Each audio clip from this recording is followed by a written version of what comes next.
Hello, everybody, and welcome to the broadcast. Excuse me.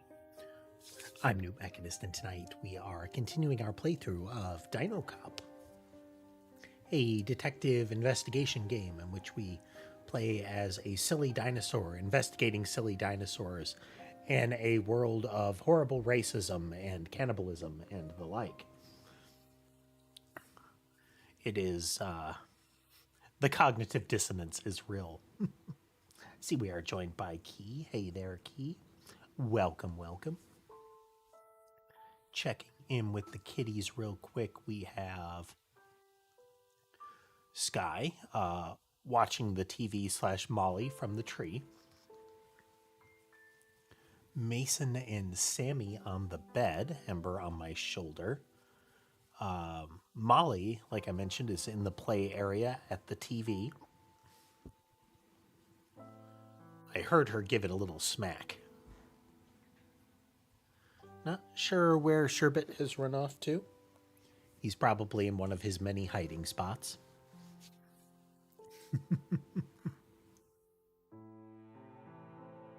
But yeah, Dinocop. And coughing.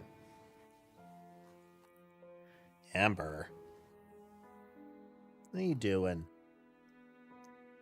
I notice this water jug is empty, and because of that, even though it is bigger than me, I can shove it around.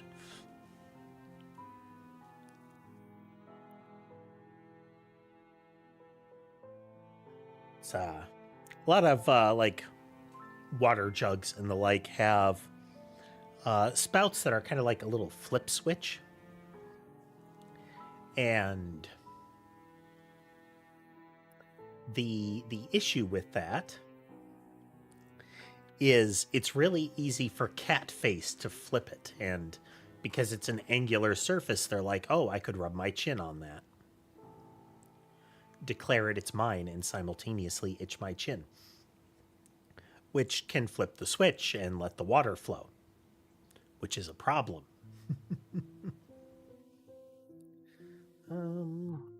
Game screen. Wonder why that was off. I don't remember turning it off, but here we are. Okay. So we know, let's refamiliarize ourselves with the controls. If we had binoculars or similar, we could look at when she gets swarmed by a crowd, we could watch in with the binoculars. The butcher here is in the bathroom during this period. We could try to follow him again and figure out where he is. These three want to know about what the butcher is up to. I haven't figured out why we would care that he's signing autographs, but we might need to loop back around there. Hey there, casemate. Yep, it's more Dinocop time. Sherbet has joined Molly. He is taking swings at the TV. Let's see here. And then Paula talks with her boss on the phone in room 104 in the evening in order to figure out what the password for the next day is going to be to lock the case that contains the flashlight, which we will need for some other stuff. But we can't figure out the password unless we can do something like lip read from a distance. I assume that that's the case. There might be some other thing that we can find, but we're kind of running out of room in the tool belt. Pat is in the inner courtyard during this period.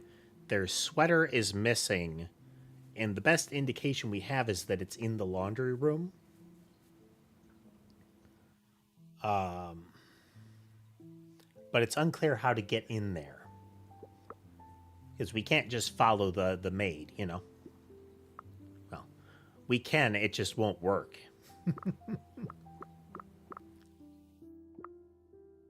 I don't know. Oh. Ah.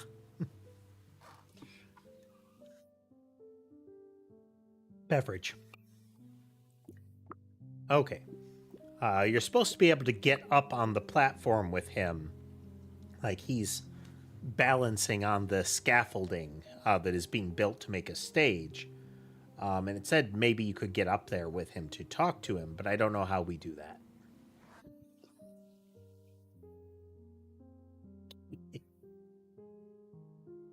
Might have been able to see it. Sherbet has hopped up on the box that the TV is balanced on in order to try to take a swing from the top.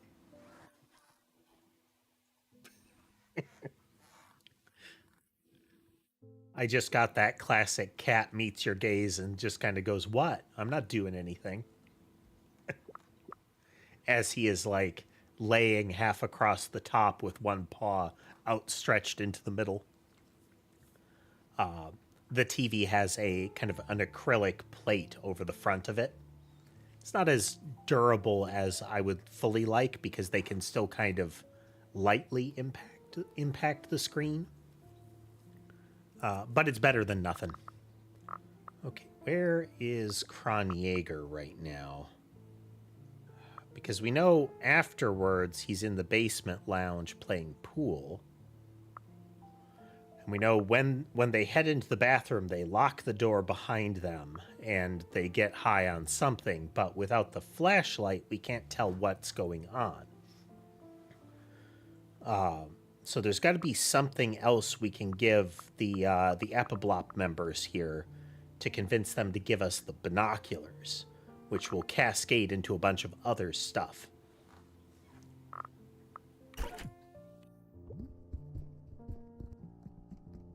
So it's going to take us a moment to remember how to do all this stuff.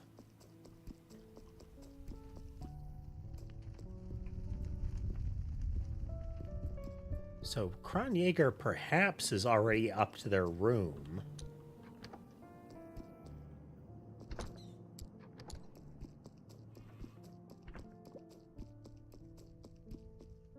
And their room is 205. Those who were watching last time, this is kind of a time loop game. Time does not reset narratively. It's just the next day, and the next day happens exactly like the prior day does. But people are in different places at different times, and you need to figure out how to interact with them in the proper way at the proper time.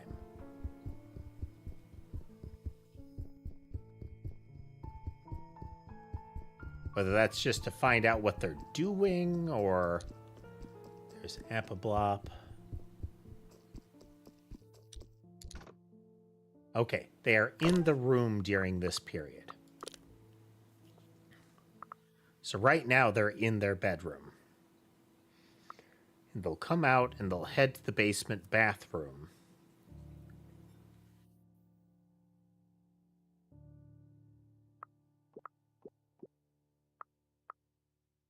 We might need to figure out more about Steve here. Steve's name here appears to be an acronym, or at least the same initials as a disgraced baseball player who was accused of doping before the team went pro enough to kind of join the Human League, to go from the Dino League to Major League Baseball. The player who did continue on became famous and immediately left the league to become a politician before playing any games was Jan Zero here.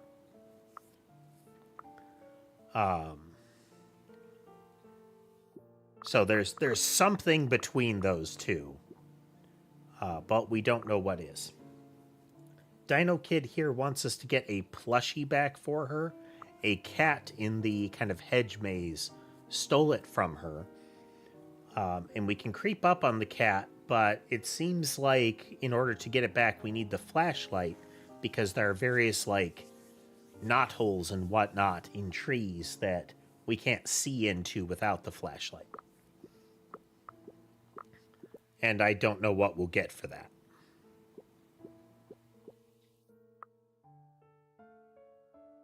Now, it's possible that we don't need the binoculars for Paula here, but we can't, if we go to her door, we can't hear in the room.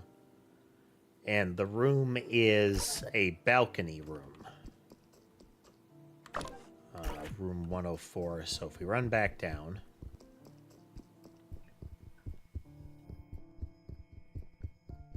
And that is correct, casemate. A part of the investigation in this is not only using the routine, but identifying the routine. So we're here, which should be the first balcony on the right, or the first window on the right is what we were looking out of there. So that's Paula's room right there. And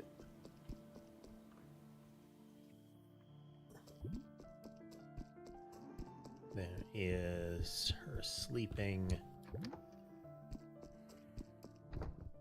So 102 here gives us access to see Paula. And maybe we could listen from below in the lounge here, or kind of the little patio. I don't know what's up with that guy. They seem to be having a good time each evening. There's Paula down there locking the flashlight box. There's also wiring in that box. Oh, that's right. This is the serial killer's room.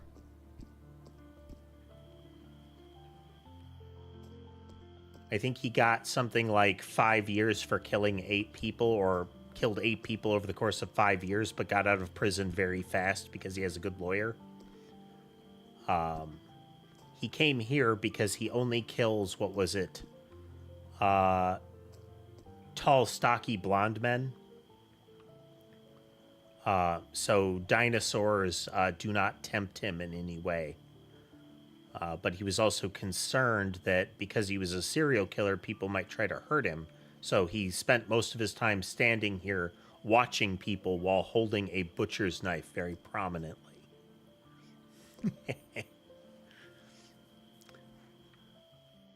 Okay, Paula is leaving. We are going to watch from here.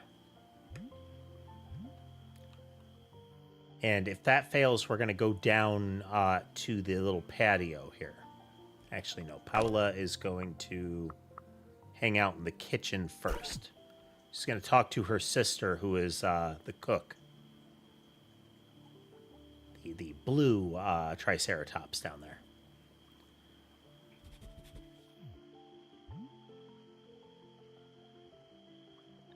Maybe see it better through the blurry magnifying lens just a little bit.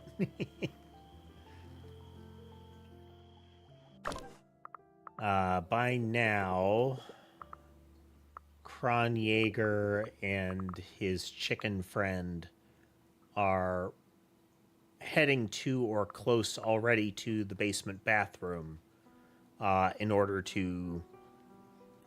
I think it's supposed to be like mushrooms or something they've got.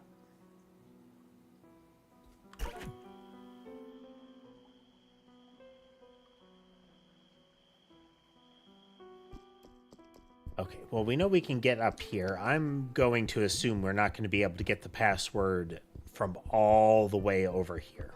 That's our room. So we're going to go down to the little patio down there. The bellhop has had enough of my nonsense.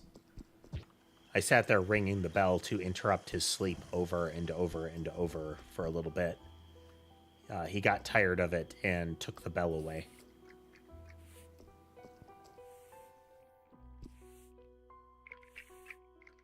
At some point in the night, I believe he is supposed to go down to the little baseball trophy room. So it's got to be here or here, because he's getting drunk at the moment.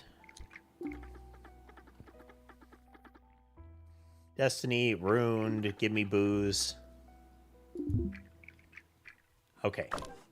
So by talking to him here, we revealed he is drunk in the bar at this time of evening.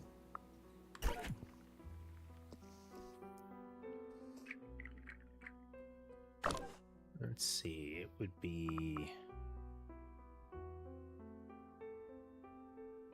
a couple hours yet, and the coffee machine is already off, so we can't skip time right now.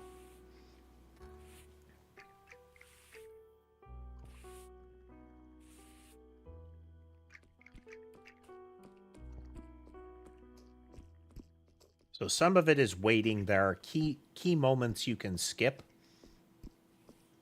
in the mornings or in the evenings, like in the prior to 9, you can do things like have a meal or use coffee to skip ahead to about 9 or so. I don't know what the limit on coffee skip ahead is, but they seem to turn the machine off at some point in the evening, and coffee is kind of a variable skip ahead. And you can go to sleep to skip back to the morning.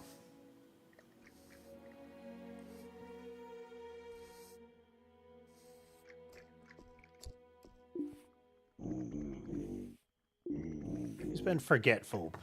Maybe some medication. Scared of pills. My boss doesn't end up losing confidence in me. This is the... Paula always calls her boss at night in order to be reminded of the password or to get the next one. Because she locks it before she goes to get the password.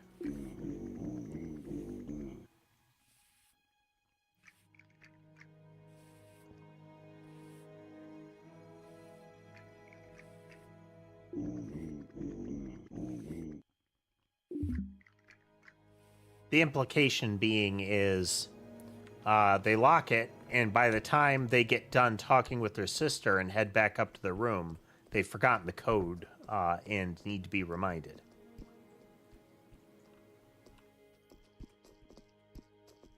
Okay. So Steve wanders out and goes over here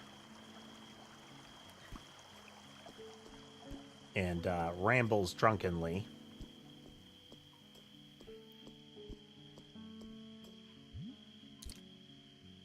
Cheap sparkling.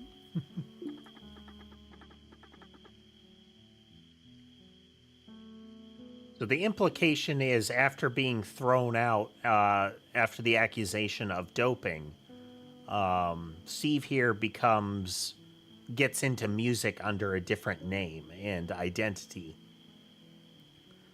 Is popular for a bit, but is largely kind of they're out of the limelight now. But they seem really invested in the reputation of the player that was thrown out, as well as that they have some sort of active antagonism towards Jan Zero. This is one of the mechanics is sometimes they'll say stuff if you come up and talk to them. Other times they will not say things when you're there to listening. But I can do things like this, where I can spy on them through the inconspicuous holes in the newspaper, and they might say things that I wouldn't otherwise hear from them. Yeah, gonna make Jan pay. He intends to interfere with Jan's efforts to be elected as a politician.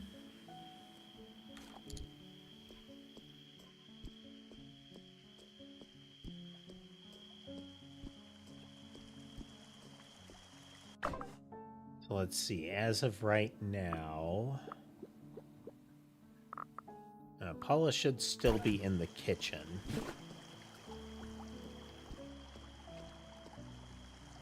They work, so this is the bartender and the person that waits tables.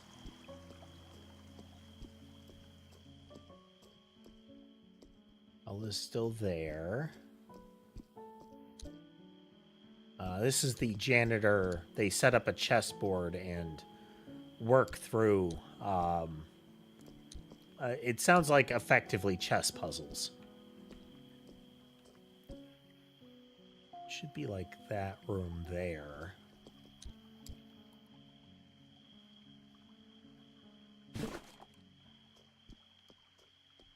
So we might be able to spy from here. We might also be able to catch the graffiti artist from over here, because if we try to get close to them, if we try to approach them, they'll stay masked and run.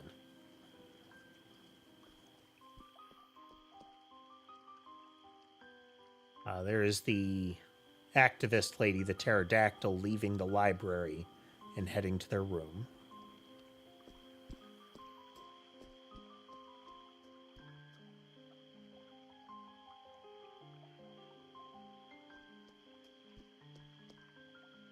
Apparently a thing people do with chess is they'll have often very kind of famous board states from a competition or something like that, and they'll try to work out ways to either get out of a bad situation or to move towards a victory from that board state.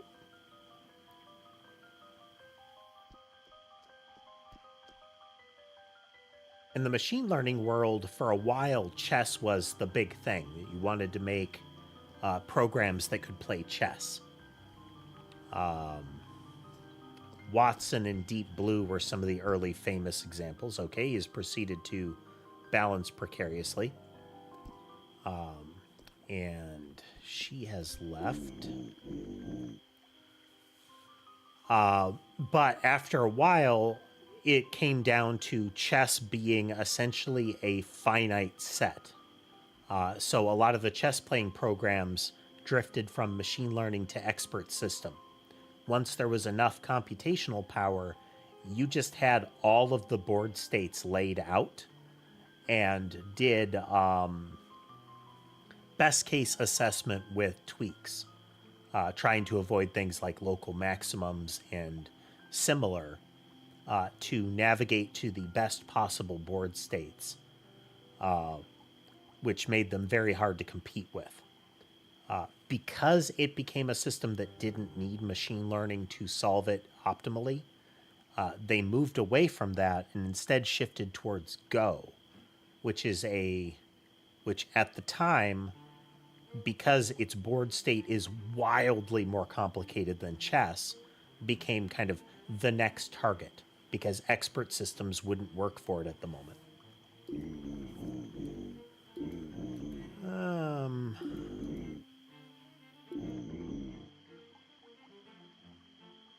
Okay, this is Sarah talking about how she's pretty much all work at the moment. Doesn't have much by way of personal relationships, and really her sister working on the stage at this same hotel has been their biggest social interaction in a while. So these are the two stagehands. They show up. One of them goes to have a bag of chips, and the other one gets a protein bar from two different vending machines.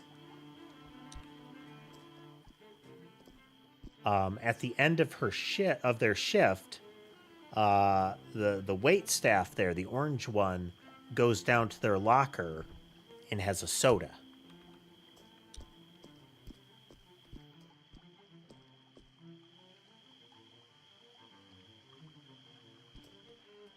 But this is the nature of the game, is who's doing what and when, and what can you do with that information. We have both the timeline that gets revealed as we talk to people. We have the murder board that is slowly filled in with interconnections between folks.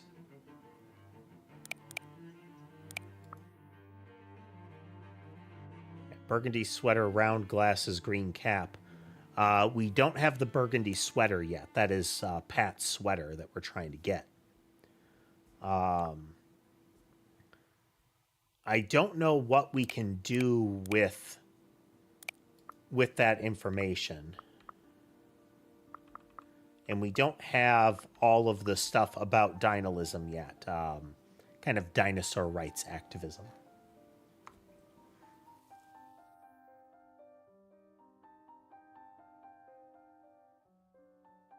So there's one piece that we still need for that.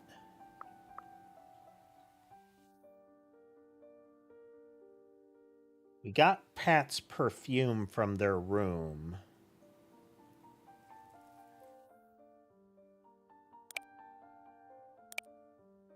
There's still one more piece there. The reason that we want the ideal outfit is because dinosaur rights in Similar are part of this narrative. We have the idea that the sole dinosaur cop, we are playing as a dinosaur that was engineered to be a police officer. Like, born and raised to be the dinosaur police officer. Given that there's only the one, and their interactions with the dinosaurs are very socially bad. So when we're saying, like, hey, we want to get a warrant to check this room, our partner's like, don't worry about it. Just kick in the door. Nobody cares. We can't, but, like, we are physically unable to. But Bert is I think it's like a Pachycephalosaurus or something like that. They have a heavy kind of skull dome. And the speculation is that that is a sort of ramming implement. So if we can figure out a way to get them to go after the door to room 202 and break it down, that would let us investigate. We want to do that because there's the smell of chicken meat in there. And other dinosaurs have said human meat smells like chicken. Our whole investigation is because there is supposedly human meat at this location.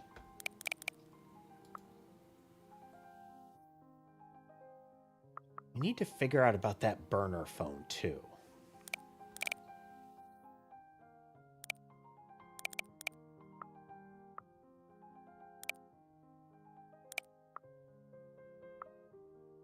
We want the binoculars. We need information on Kronjaeger. And you can feed the rats. If you find occasional pools of rat urine, the smell of it, your character has a strong sense of smell, and you can track things using that. But the rat urine will smell like the things that they like to eat. So if you get one of those and drop it near the hole in the wall that they come out of, they will give you a gift in return.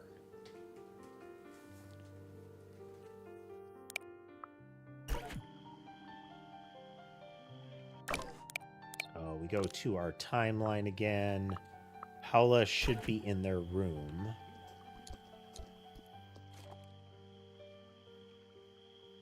Or heading to their room. Let's see if we can see them from below at a greater distance here.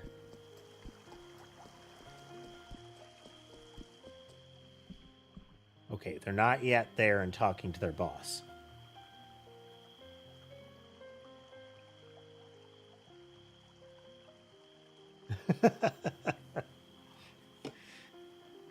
Well, thank you for the super chat, Casemate. I appreciate it. You're watching the Texans game would have broken something. I take it it's not going well?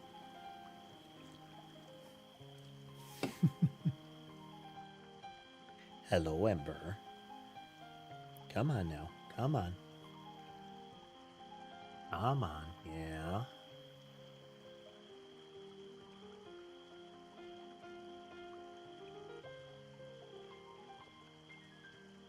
Yeah. What if we interrupt Paula in some way?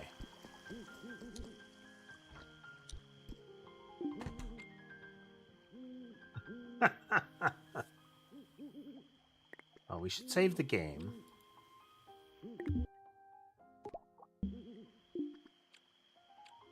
So mysterious uncle is, let's see, the receptionist of the hotel knows that if you're asking for your uncle, to relay it to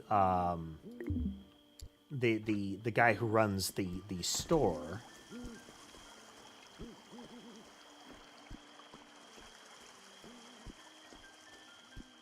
Who is, so we know that because Kronjaeger has like papers and whatnot that mention that pattern. I seem to be drifting down the steps.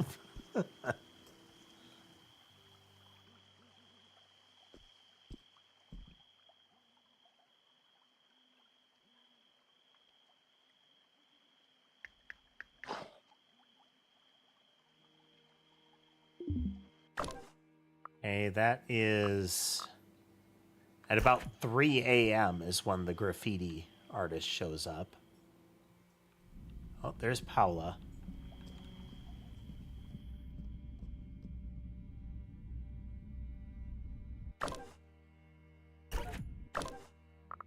No, okay, Paula only showed up when they kind of twitched to a new position.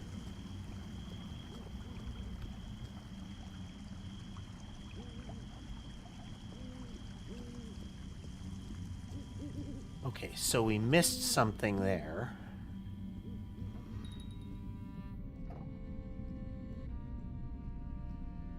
Let me just... Yeah, this very ominous sound.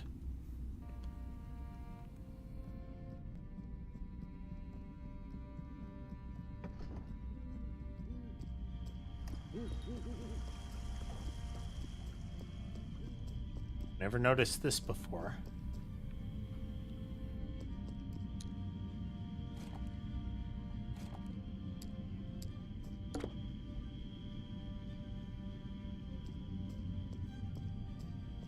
Okay, so they end up falling asleep at work, essentially.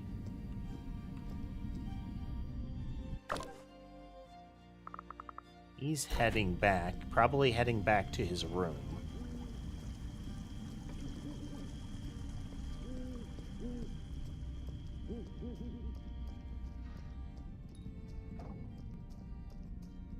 So 6 o'clock is supposed to be another key moment for Kronjaeger, as far as the note is concerned.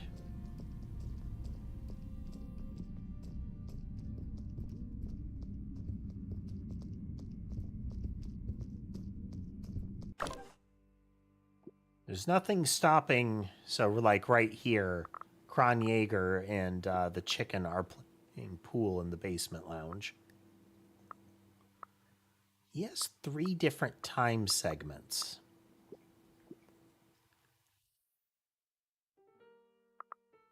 So there's 6 p.m. and technically 6 a.m., I think. Is there a...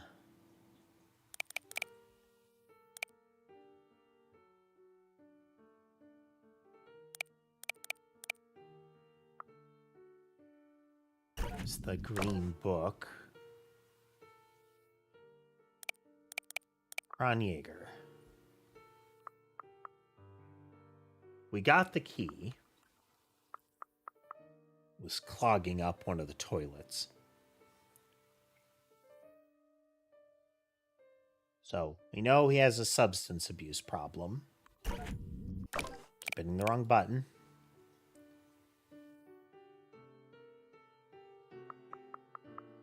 Okay, so there's 6 p.m. Got paid a lot.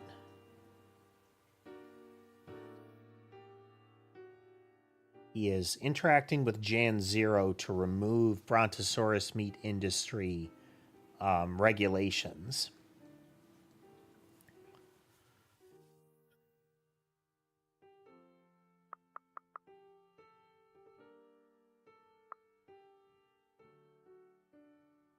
It's for my uncle. Bring cash. The seller will come and pick up the phone.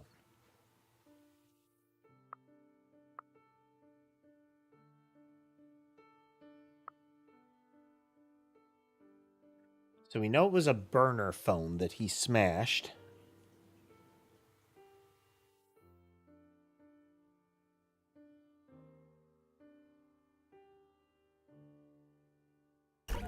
What if we jog up to 205 again while they're playing pool?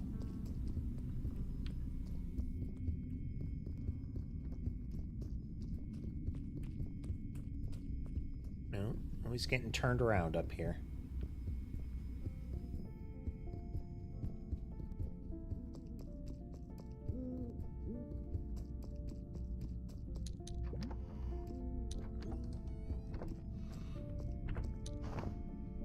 So here are the smashed burner phones.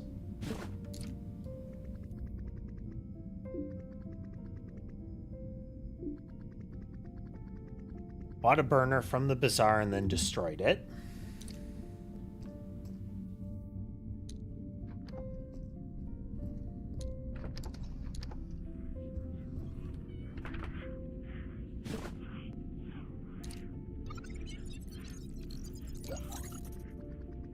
Business before bitches and friendships.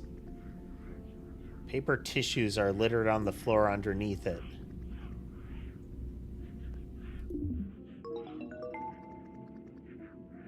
Okay. I mean, we knew he was conflicted, but I didn't think that's all it would take. Okay, we won't be able to turn that into Apablop until here. But that gets us the binoculars. Like, they'll be asleep at this hour.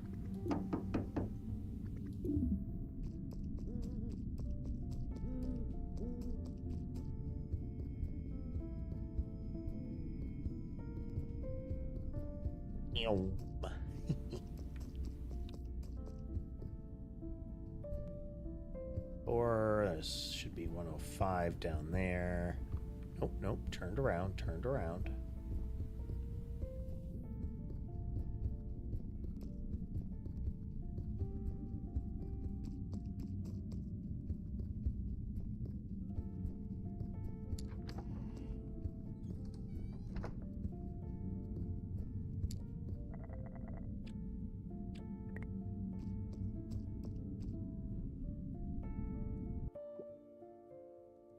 You want to save? Yes, I do.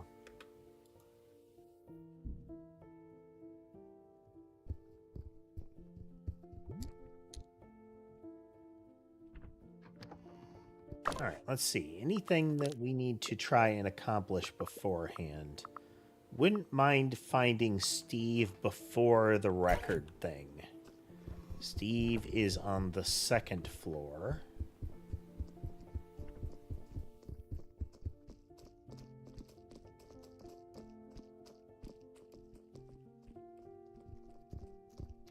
All of these folks are generally going to be... So he's going to have breakfast with... And Kronjaeger will be there. As will Bert.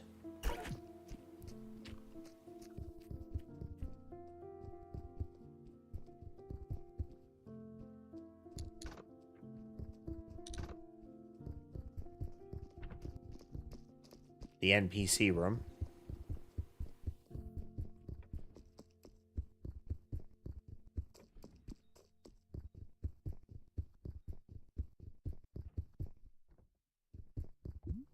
That's the chicken smelling room.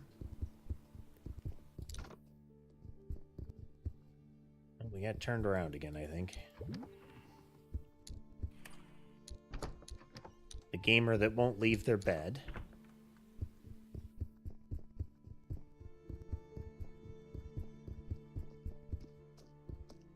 The red Appleblop member. About this hour, they are going down to...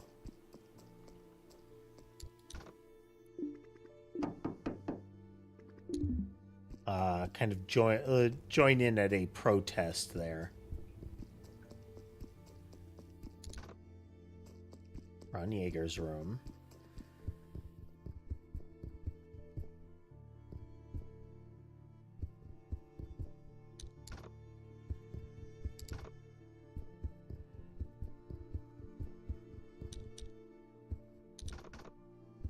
Always useful to see if anybody left their door unlocked. We still don't know where Steve is at this hour. Who else is unaccounted for?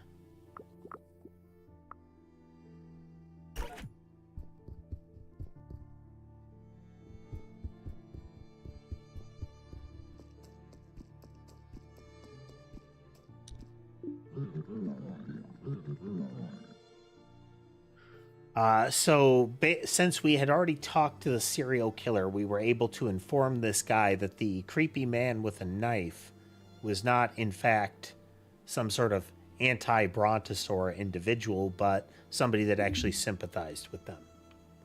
They were originally over there, and he was using the binoculars to spy. You can see Bert, Jan Zero, Kron Jaeger, and Paulo there, the chicken. This guy is wearing a mammoth hat that smells like mammoth meat.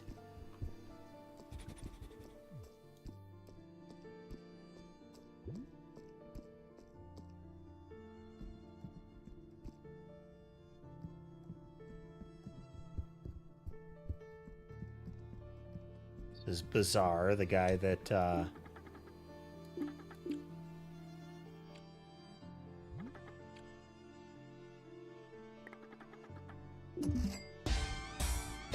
Might as well buy some more accessories.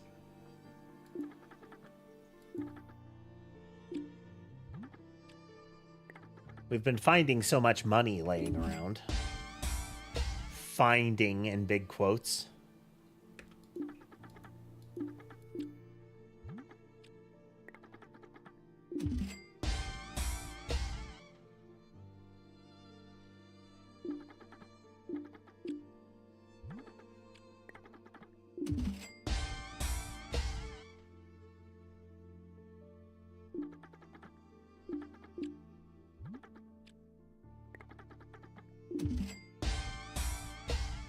Yeah, we don't know what the connection between Bizarre here and Kron Jaeger fully is yet.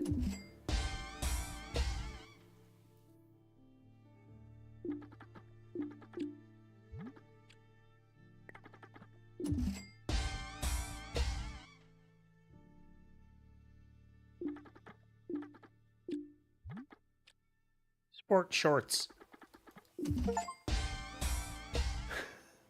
I got an achievement called Capitalist, with the subtext being overconsume. I have purchased all the things.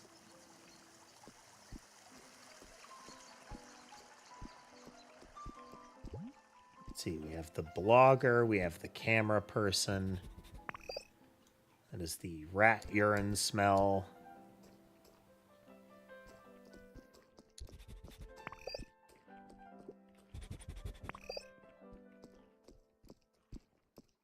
So Pat is here. That is the smell of Pat's perfume. Because we talked to her, or we talked to them. We know they're in the dining room at this time. Those are the two pranksters. Can't wait to build our special project. Let's wait until we're in the garden tonight. Ooh. Nobody's listening, except for that guy. Can I spy on them from here? No. Okay, in the evening they go to the garden. Useful.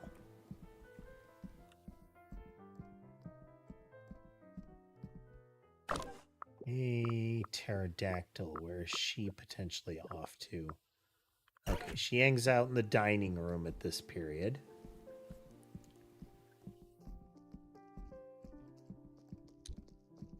This guy. Yeah, come here. Come here, you.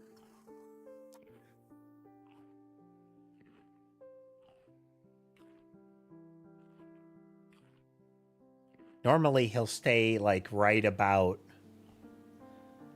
within arm's reach to get pet, but he'll like smack at things and whatnot to get my attention if I don't give him full attention. But he doesn't want to be held immediately. Like, he'll sit there on my lap and soak up attention, but I have to kind of nab him and pull him over in that. He doesn't like the initial getting picked up, but once he is being held, he's like, oh, okay, this is fine.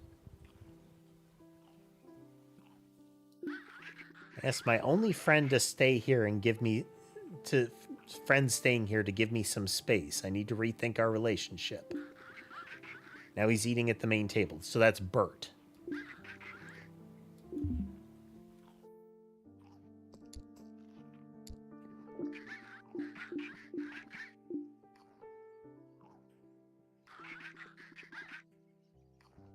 Oh, okay. I've never actually sat with them. Unless you want to arrest me, leave me alone.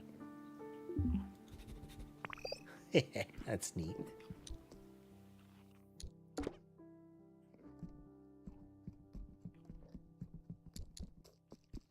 Never realized that was really an option.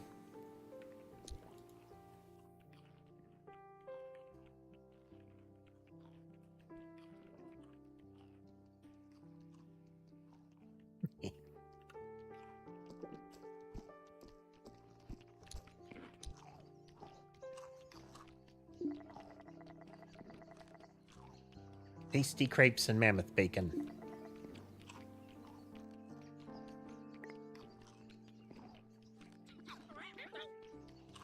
How's your stay going so far? I think we've seen this before, but... yeah, nice clean little room. Get to enjoy the convention. What more could I ask? Wish you could stay here and wander around forever, officer? You enjoy getting lost in your thoughts in the corridors and in conversations with strangers you're unsure you can fully trust? You think that's the epitome of life? Seems a bit grim to me, not gonna lie. I wish you more. That's not what I meant. I've just worked in worse conditions. Always ask for more, officer. So this should have advanced time. We're at 10 now. We are approaching the time when Steve will be heading to sign records. I wonder, actually.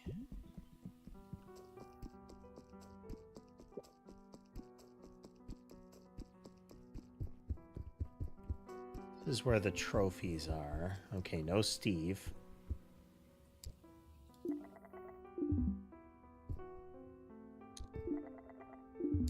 Bowman. So this is supposed to be a damaged trophy.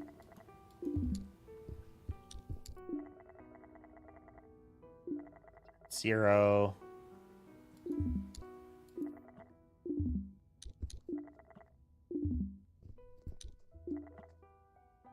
Hello, Sky. Hello. Hello. Yes.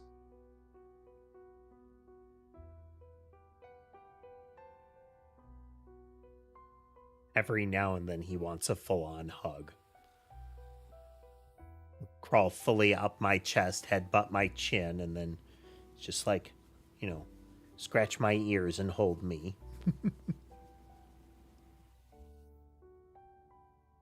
Sky is currently my oldest cat.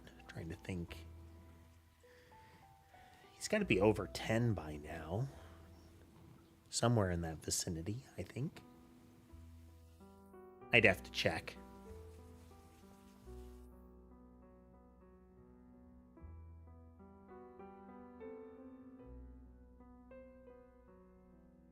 But he is a sweetheart, yes.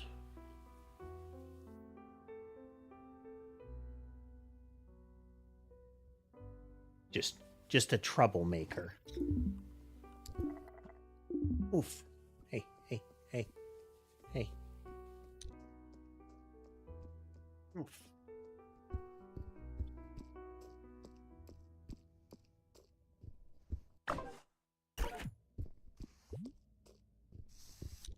I believe Steve heads heads down here at some point. So finding out when he does would actually be kind of good.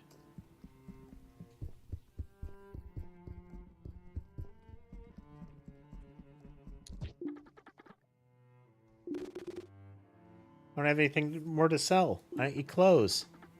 Hotel feels more alive if the shop stays open. This guy jumps off my lap, goes over, and immediately tries to take over my mouse hand.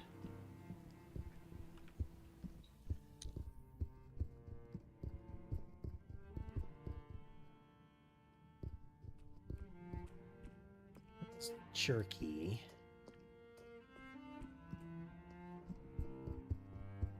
Wonder if there's like some snacks I can find around.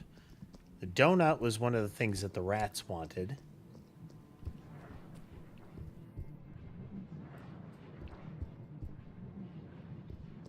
Steve will show up there. Wonder if we can participate in the debate again. There's still one more element of dinolism that we need to discover. The revolutionary dinosaur movement.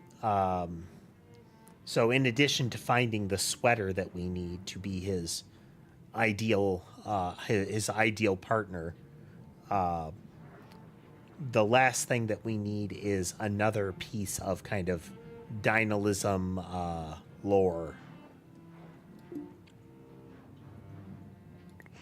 I need your hard head to help me. I'd say I'm a really helpful person. When I'm in love, I do everything for my partner. Yep, there we go. I can't help you. You're part of the worst institution.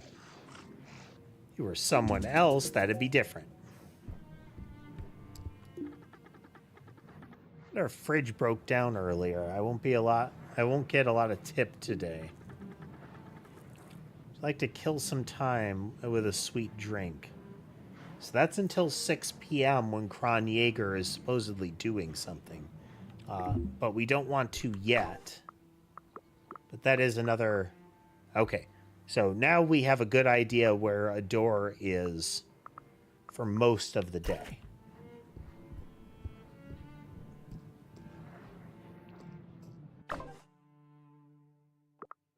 Steve should be arriving very shortly.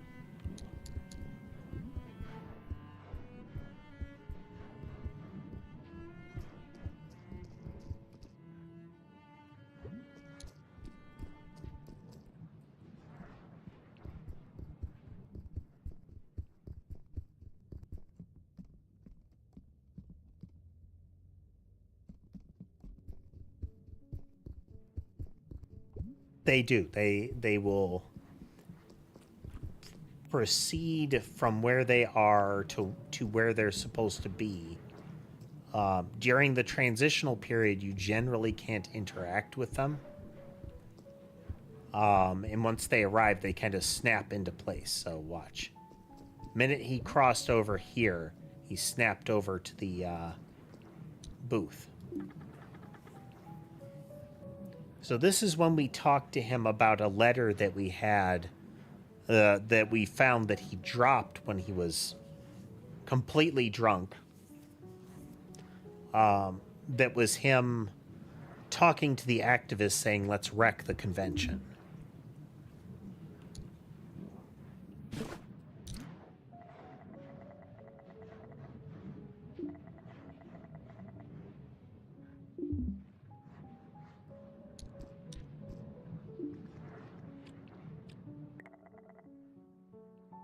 We aren't playing the music just in case. Again, a lot of times this isn't like the maker of the game isn't a problem, but sometimes, say, the artist or the rights management company that holds it is very aggressive. So I just head all of that off by playing this music.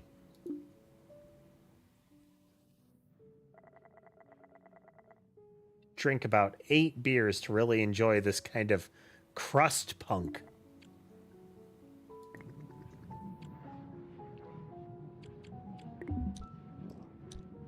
I don't know if that helps us with anything, but we have done it.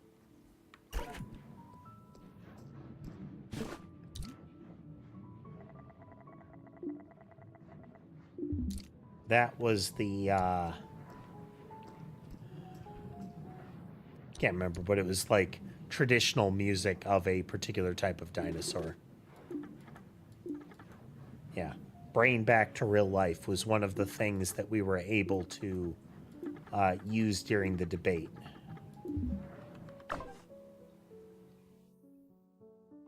The debate kicks off here.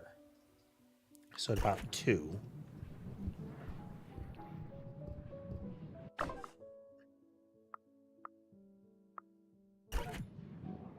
Those 3 should be over here. Wonder if we can mark that they're here. And convention focused on dinosaur rights should protect all dinosaurs. Yep. Okay, so they're protesting in the lobby. So purple will be in the debate. These 2 will be watching it. Then red goes to the lobby. So the more spots that we can identify where they are, the better.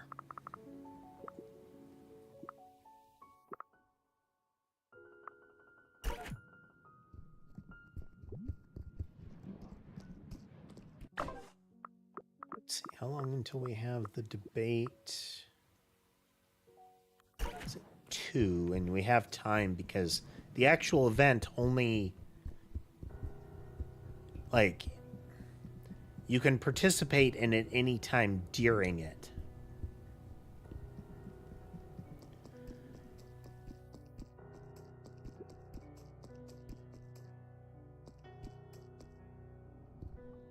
Where do we get that?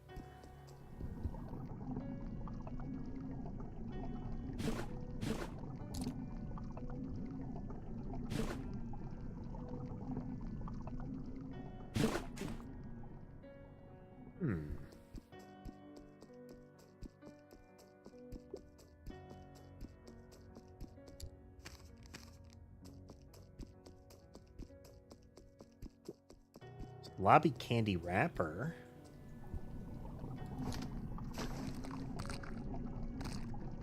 Love these candies. Here, take this in exchange. Yeah.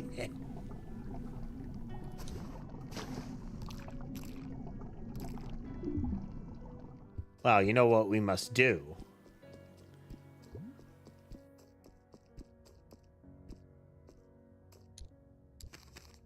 We must give him way too many lobby candies.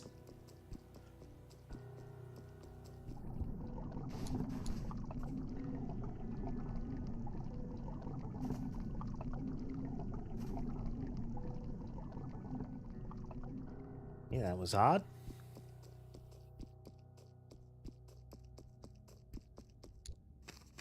Maybe they no longer work.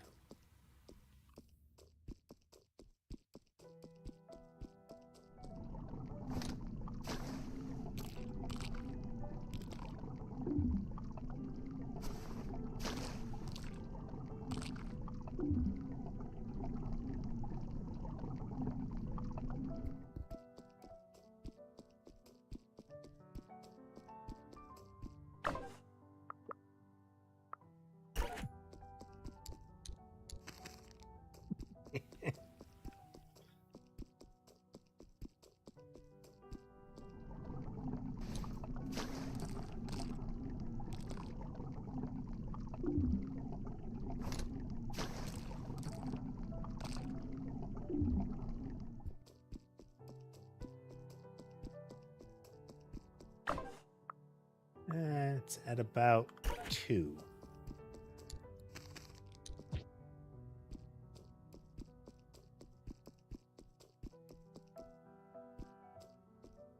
I like how when he's holding stuff, it looks like he has his pinky extended.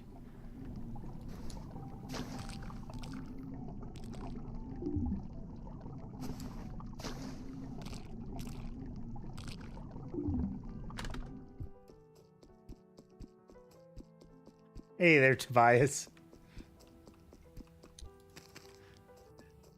The question in this kind of thing is, will they stop me?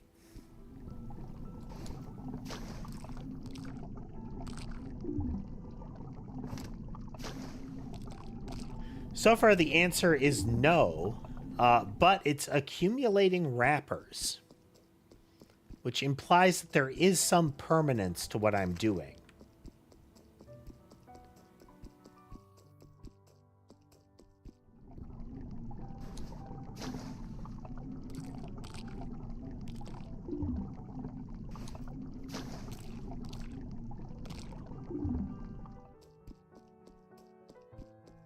All right, off to the debate.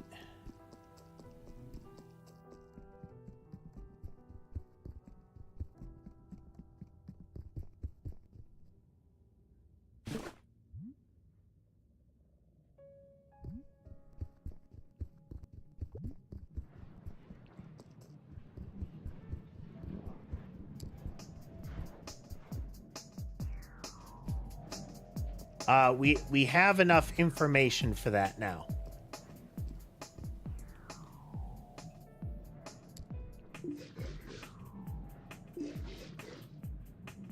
Okay, so nature versus nurture. The last time we went to this, Dinocop had an existential meltdown. Because again, they were effectively bred and raised to be the dinosaur police officer.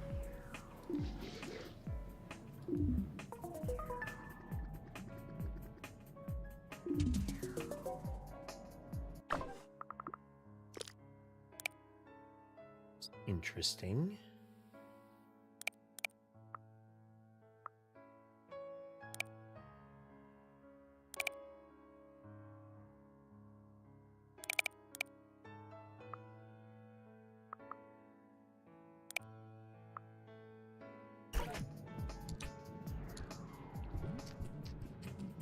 Okay.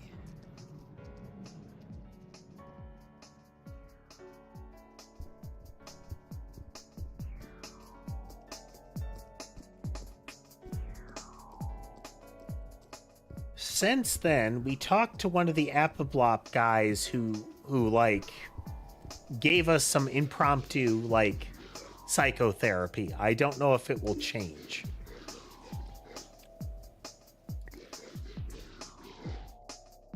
But it seems like the actual topic did not change. Camera rolling? Yes. Great, let's start this again.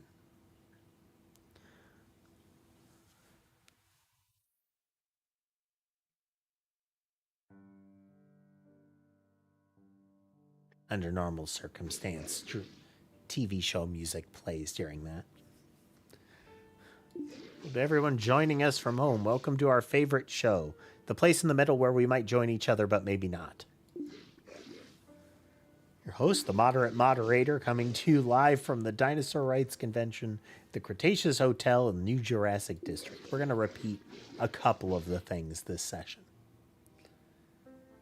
Nature versus nurture. Where is the line and how do we draw it? No one speaks over anyone else. Everyone takes turns. Priority if you haven't spoken yet. Spoken.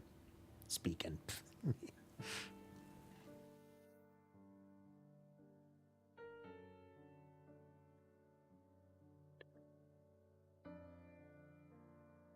Here, switching camera views here. Look at this lummox.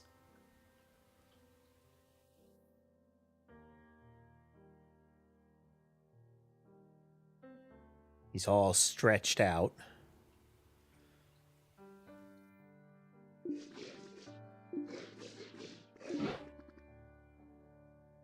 So Kronjaeger goes to start, and Carmen here complains that he always starts. Kronjaeger offers to let her speak first. She says, no, I'm going to let you speak, and then I'm going to tear apart your argument. Kronjaeger gets upset about that, and he doesn't want to speak first now. Yeah, I don't feel like it anymore. Please, time is running. So this is, dinosaurs do a pretty good job of managing that dynamic. They stay faithful to their own aspects of nature while integrating into society. Kronjaeger is a vendor of Brontosaurus meat, amongst other meats, but Brontosaurus meat in particular, which is gained through a program where Brontosauruses can both they can essentially sell their children to be meat, because there is a societal assertion that some brontosaurs are born too handicapped to function in society, and that by being turned into meat, they can actually they can actually be of benefit. This is one of those wow, that's dark aspects of this silly dinosaur game.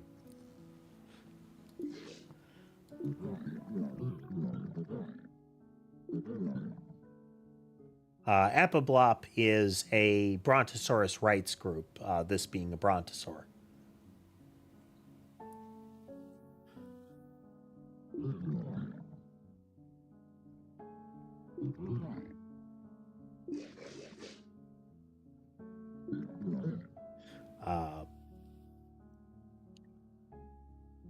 Person in the crowd complains that, wow, the Brontosaurus rights groups keep turning discussions about the Brontosaurus meat industry into being about Brontosauruses for some reason.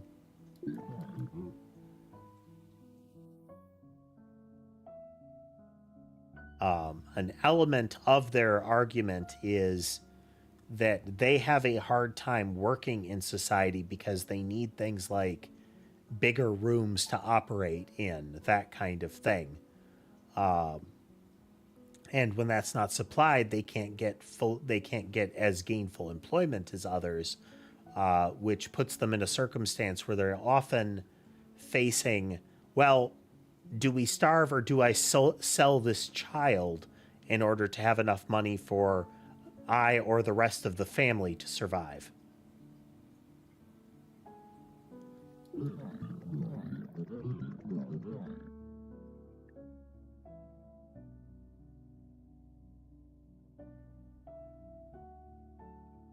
One of the reasons casemate is given is because they have trouble working in areas that other dinosaurs fit.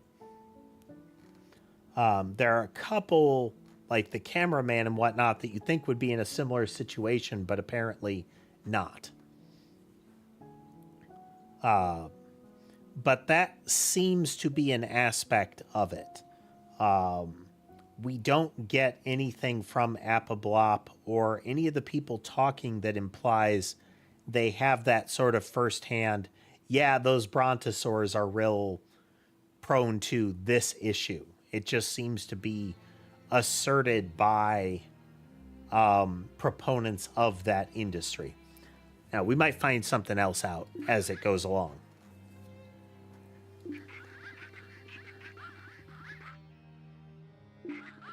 Carmen saying, like, hey, you know, the brontosaurus should be part of the discussion. Carmen saying that, hey, you know, the affected populations should be at the forefront of discussions about how those affected populations should be part of society. The fact that Carmen, who is outside of that population, is saying, hey, wait, the brontosaurus should have a say in this and should have the biggest say in this, implies they don't have a say in this much at all.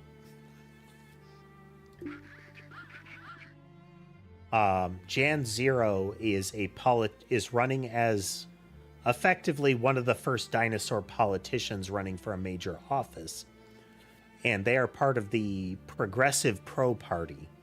And one of their stances, and the Progressive Pro Party runs against the Kill All Dinosaurs Party, whose primary position is we should murder all dinosaurs.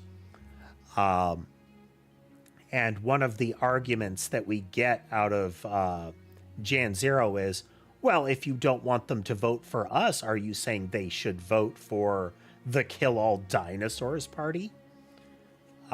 Which implies Kill All Dinosaurs is a puppet party that is there to create the illusion that there is choice. But part of the party, the Progressive Pro Party is the harm reduction program,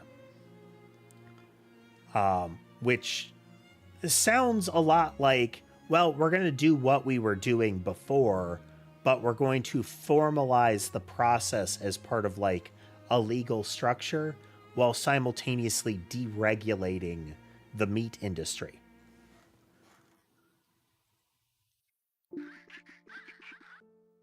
Sounds like a great thing. Why would anybody be against it? Well, they also want to deregulate the meat industry. So it's, we're going to pretend that we're doing something for this population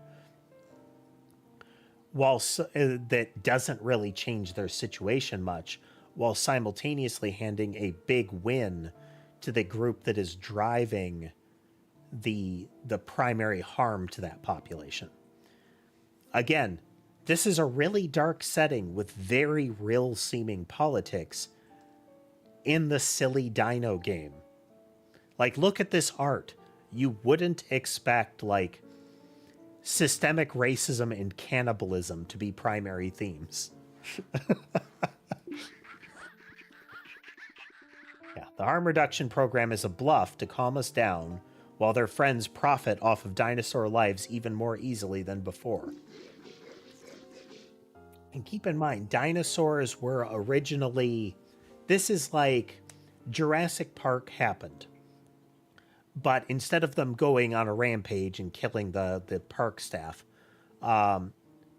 it became apparent that the dinosaurs were actually intelligent. So ethics debates happened. Some of the park owners, instead of engaging with the dinosaurs, tried to prolong their business model by cutting out the tongues of their dinosaurs. Rightfully, that group of zoo owners got in a lot of trouble for that.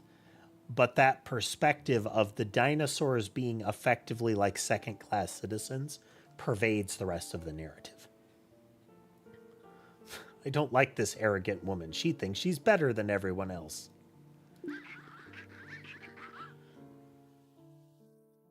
This Jan Zero could help the dinosaur population if he was really about balance.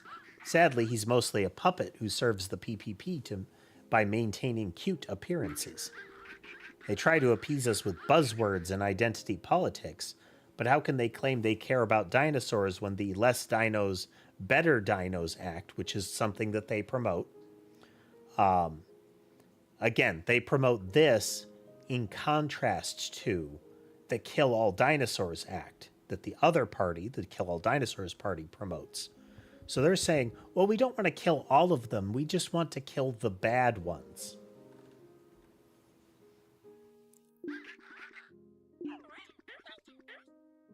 Yeah, so dinosaurs should vote for the Kill All Dinosaurs Party?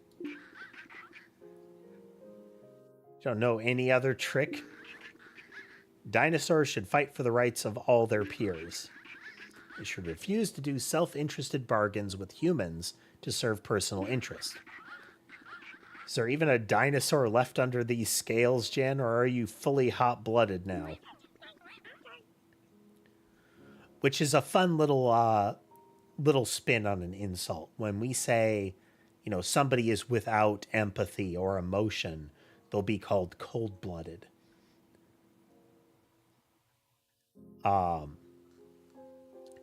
And in this case, they're presenting it as an insult, as, oh, are you warm-blooded now? Are you one of them? Your values and pseudo-ethics aren't helpful to navigate the real world. This is the you're being an idealist. That's not how the real world works kind of argument. Yeah, that would be better. That is something that ideally we would strive for, but that's not how the institution works, so we shouldn't change it. Yeah, you're too idealistic. You're divisive. Most people aren't like you, they're like me. Walking the fine line between our nature and society.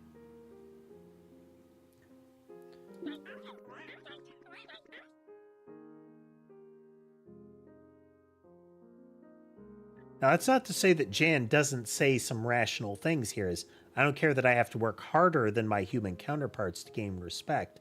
I expect it. There isn't that statement, despite the fact that it seems that Jan is a bit of a puppet, is could be taken as I acknowledge that we are in a precarious position in this society. We are very clearly viewed as second class. So yeah, I have to work harder. We have to work harder to fight for our place. But this can also rapidly turn into a bootstrap argument, you know? And if you aren't willing to put in extra effort to be a productive part of society, then you're holding everybody back.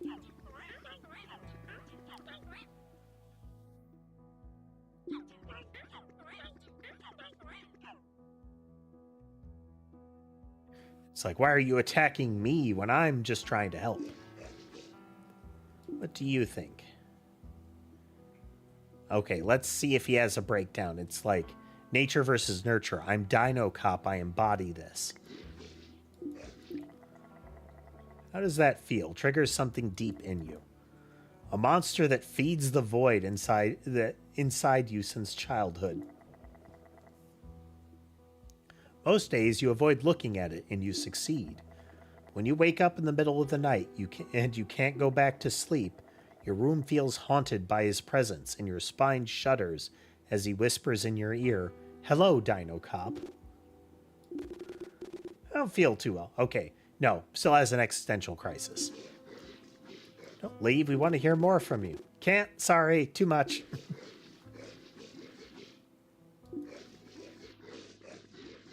We share emotional moments here at the place in the middle where we might join each other, but maybe not. All disagreements and elaborate thinking are said and done. That's what really counts. Everyone at home, take care of your loved ones. He's so real for that. Why do I accept to be part of this corny TV show? Okay, so we still don't have an out for that.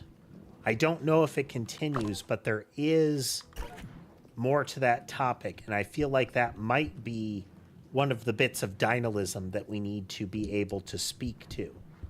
Whether that's by doing something else, whether that's the thing that ticks it over, I don't know. Okay, so we go back here. Just checking. He's still at the booth again. Big misunderstanding. Okay, he's back at the booth. He's watching the debate here. If we talk to him in the crowd, it would probably fill this bit in. Okay, we are at 4 o'clock. All three of them are going to be in the lobby now. This is most likely when they all swarm Carmen. Oh, no, this is when they hang out. This is one of the times that we were able to spy on them and find out about part of their password. The chair Dinocop is sitting on. It's so uncomfortable. Such a poet, man, using this metaphor to talk about the alienating condition of being created to become the only dinosaur cop. What? I'm literally talking about the chair he's sitting on right now. I used it the other day and it totally messed up my back. Felt like there was something under the seat. I guess I'm the poet then. Well then.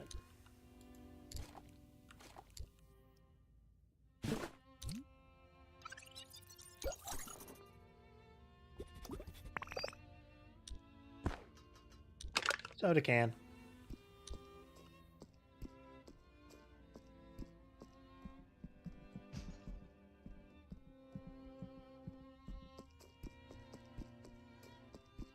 So Pat's at the counter, so we can smell Pat's perfume there. Let's throw some cans at the trash machine while we wait here.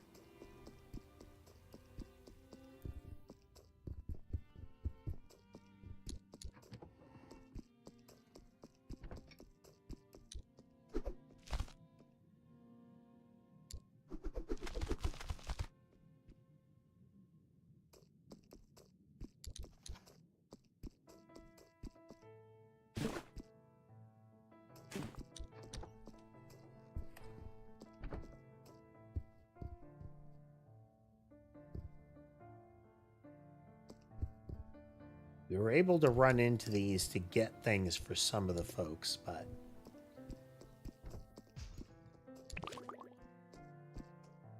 So there's laundry room we can't get into yet. So we know that the maid's cart smells strange. We know that there's supposed to be something in the moose up there. Okay, the wrappers disappear given time.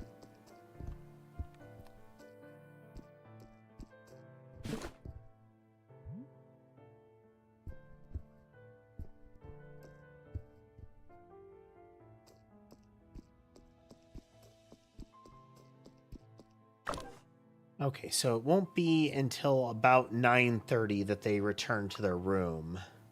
We can't do anything as far as Carmen is concerned without the binoculars, which will be the next day cycle. But we should be able to get the flashlight tonight in this for this sequence.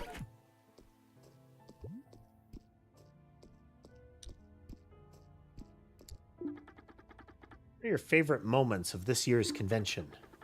The Dandinosaurs. Stumbled upon a very special disc at Rouser Records. Changed my life. I think I became a better dino just by listening to it. There was some, like, transcendental prog rock kind of jobby there. Try the video game the kid made? He tried to explain it to me, but I couldn't quite understand. You know I hate video games. Such an inferior form of art.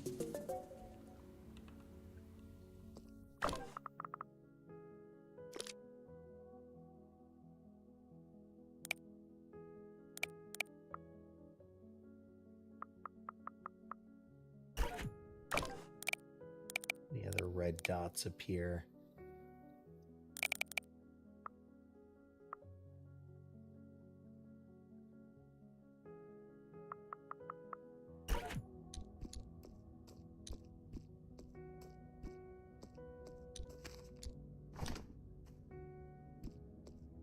Never tried that.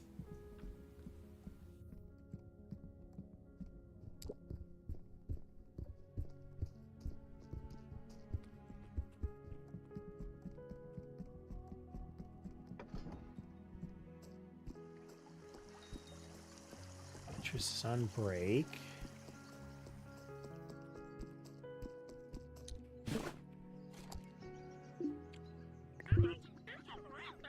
For taking time to have this discussion about the Brontosaurus meat regulations with me. I'll relay your opinions to my team when I talk to them on the phone tonight. Opinions of people like you is important. Okay, so now we know...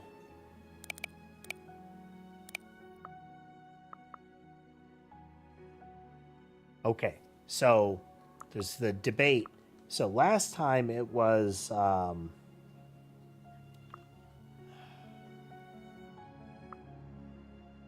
to remember what it was. Something about the meat industry last time. We need to get past his... whatever kind of crisis he's having in order to work through that part.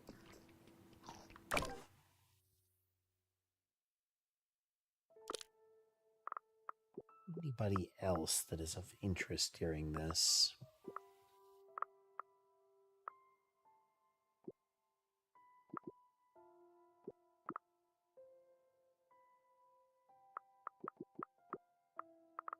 I want to go back here and see where these guys go. They said they do something in the garden.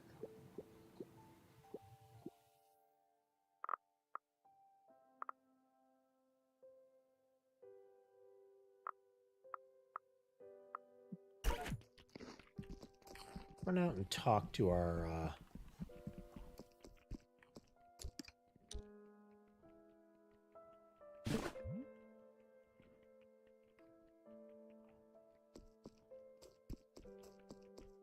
One of these times, we'll find out how to get something like a cheese puff.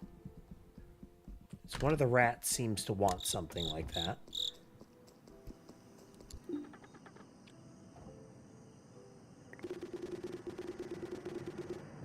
Pachycephalosaurus, I need to go undercover.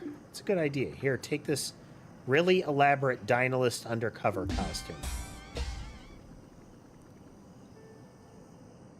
Red hat with a star on it.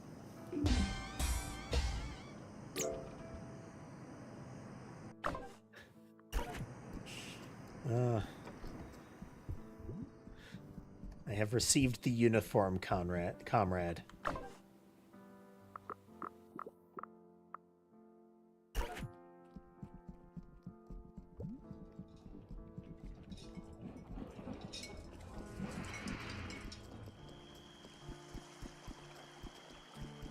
Them heading to the bar. I think we've listened in on them. Yeah, I've got to postpone my speech.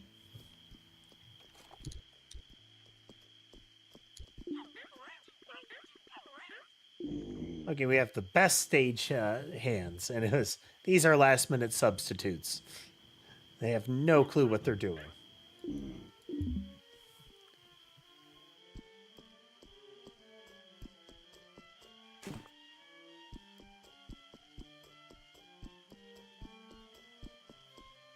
A cab, even Dinocop, which is a common enough graffiti in the Dino areas, apparently, like them specifically calling out, yes, even Dinocop.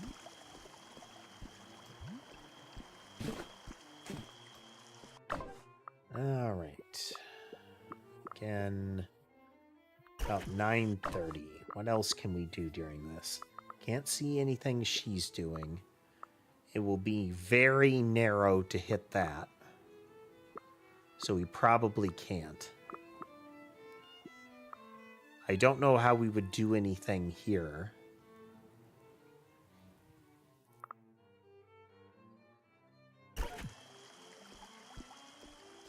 I don't know how we would safely get up there, you know? I'm too superstitious for my own good. If my beliefs make me feel better, why not? Well, you're throwing a lot of money into the fountain. Like, a lot.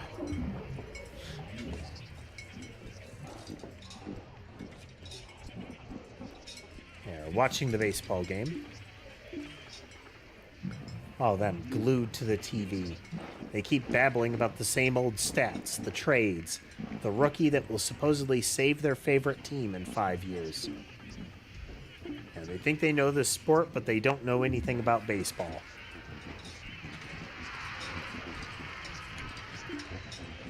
It's a baseball game on the TV, opposing the Minnesota Twins to the Seattle Mariners. There are a few dinosaurs playing on both teams. Your kind has been allowed into the league some years ago, but it's still underrepresented. It's hard to play baseball with small dino arms.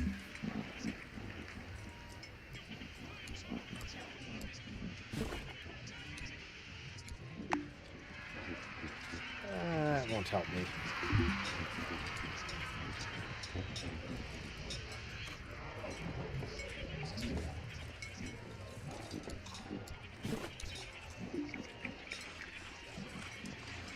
Okay, this is... They can keep their police. We should have our own justice system.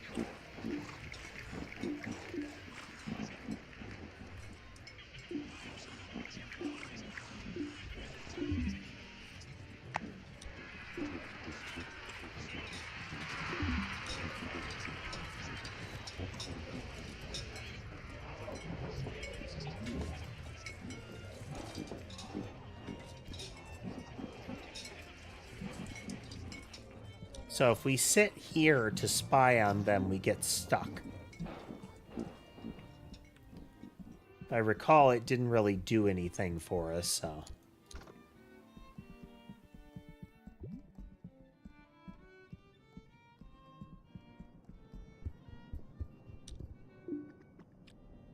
I'm sorry, if we sit there to wait for them to move, spying on them didn't really do anything.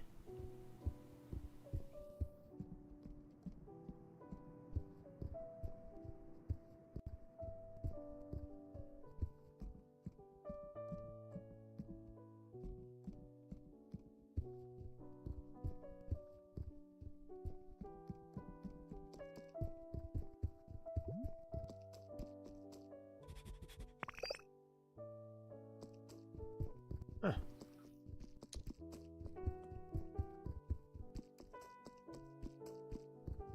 I ran the long way to get to that.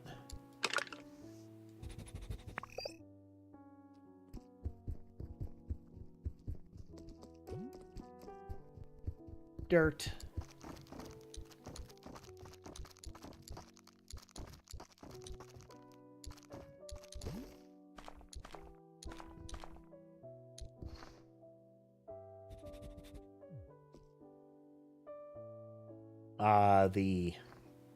The blogger uses that booth as a streaming spot. They're a triceratops, but they are pitching the idea of a full like carnivore diet as the thing to do. And while they're doing that pitch, they wear a meat necklace.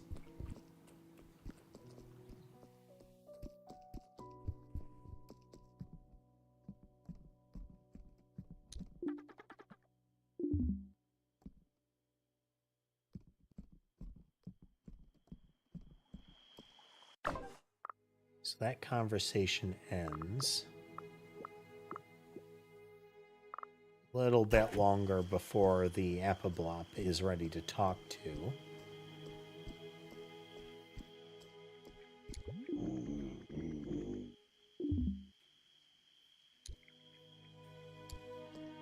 Flashlight in the bag of wires.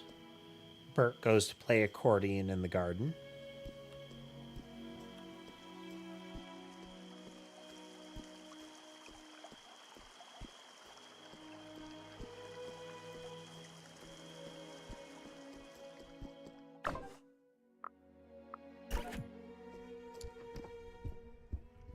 Is the one eating a protein bar. It's Dino Kid and the worried dad. Dino Kid wants to get them to retrieve their plush from the cat in the garden.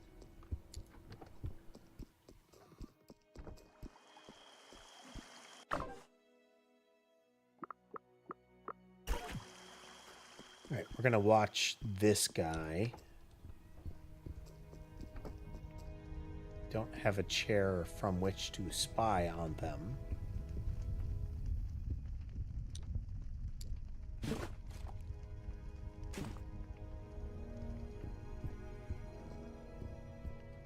But it should be about 9 o'clock that they start moving.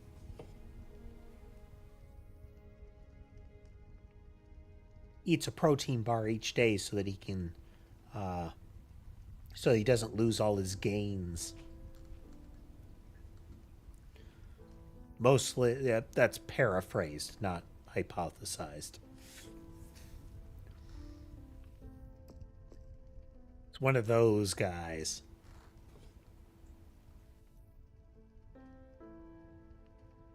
Tangentially related. It's older news, but I saw a video of a streamer out of Russia that was talking about how they wanted to get bulked up. But the exercise and whatnot that they were doing wasn't getting the results that they wanted. And they found out that there were some bodybuilders that for shows would use a very particular type of gel injection to kind of shape some of their muscles. It's like a subcutaneous injection using a very particular chemical. And they mentioned like, oh, I could get that and I could, shape up my muscles and I would be all buff. And they did the injections on stream. And it really, it was starting to look strange. Like, infecty strange. And they talked about things like they were running a crippling fever during this process. Elman, I'm just talking about a stream that I saw. Well, a video about a stream. Let's see, we just need to grab the bag of very useful wires from the heavy equipment case, be able to finish our special project. Sounds like it's a very, very tricky to steal it. The case also stores the flashlight. Paula doesn't want the fancy flashlight to get stolen. Possible to go through the case during the day and it's locked at night. How can we learn the password? Need to find a way to read her lips when she's saying the code without her realizing or something. Feels like an oddly specific and almost impossible situation to stumble into. Unless she forgets the code and has to ask someone else to remind her.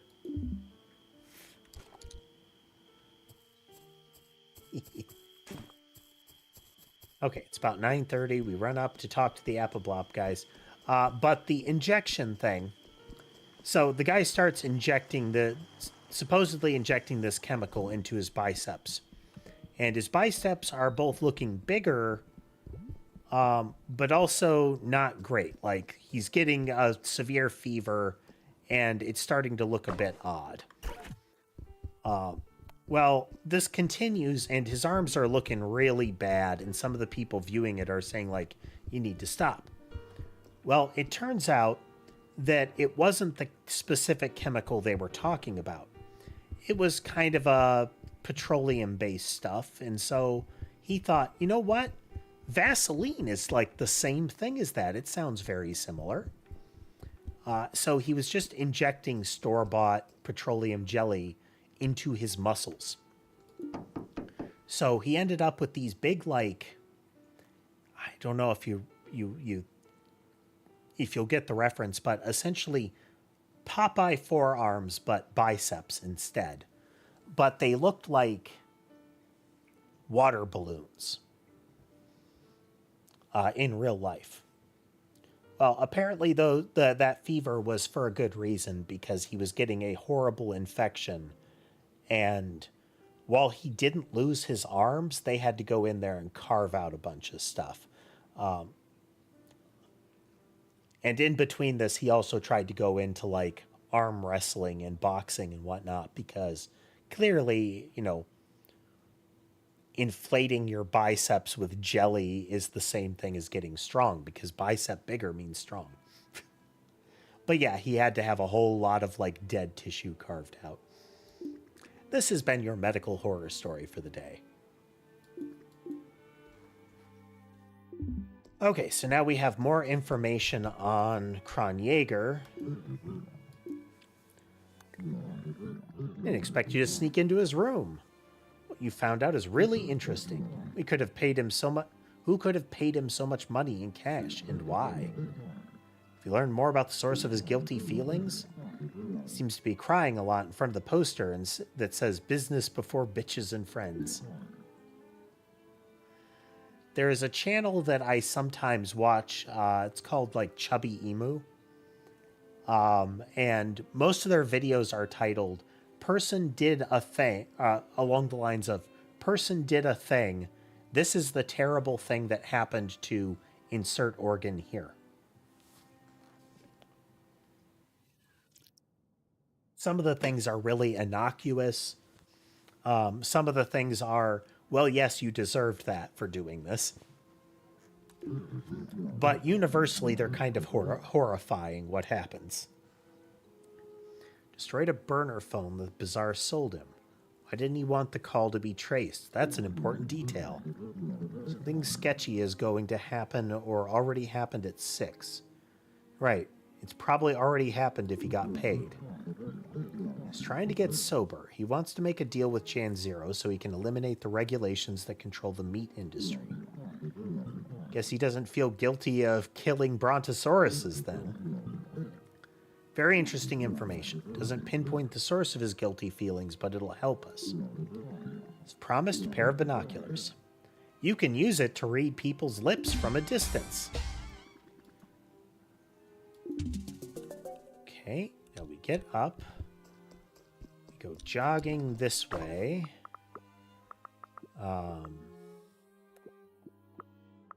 We have Paula. We have Steve. Kronjaeger we can't do anything with yet. Okay, so we want to get down a floor. All the way around. Get down a floor, we get into the serial killer's room to the balcony. that we would be able to look across into Paula's room with the binoculars. In theory.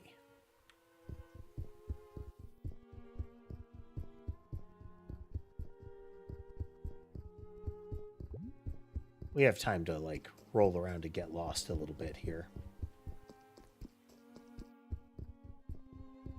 Okay, from here, we would go over here into that room. Carmen asleep reading her Dynalist book. So this should be the room we want.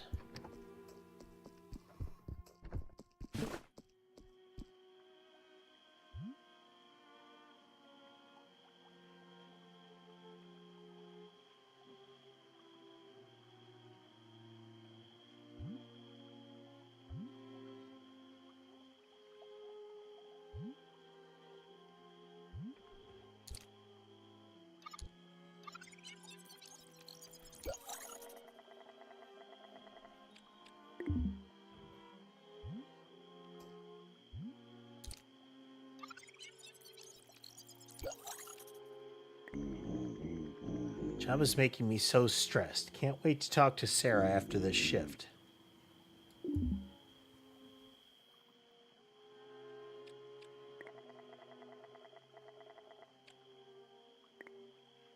This will skip ahead until she is going to her next location.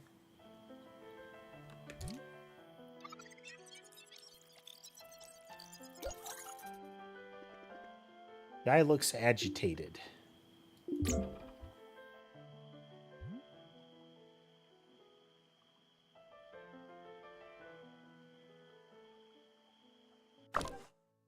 How long do we have?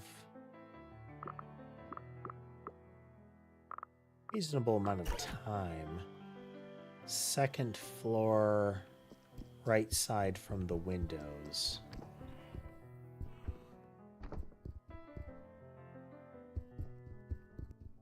Well, these are super useful. They're like long-range newspaper.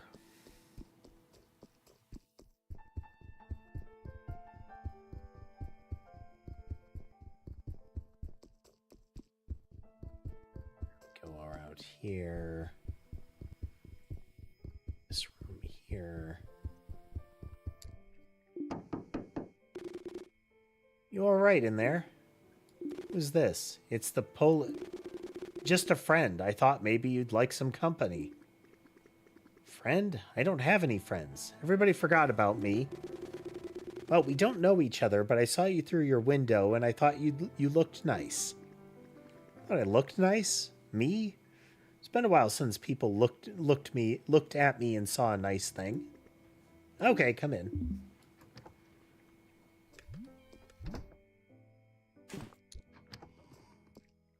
Huh. Well, let's ransack your place real quick, sir. We've got a lot of time, so...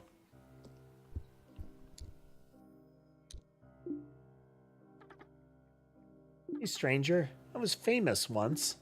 Millions of people thought I was funny. Didn't last. Now I feel so lonely. It's like my fans took everything that was inside me and left a void there. Maybe I'll get out of my slump if I get rid of the stuff that reminds me of when I was famous.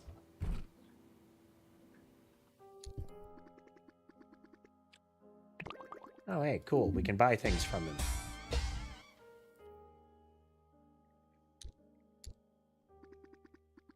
Goth boots.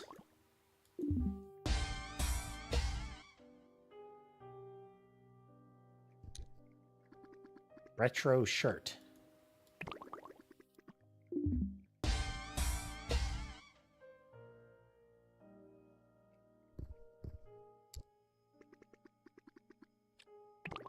Cat ears. With bells.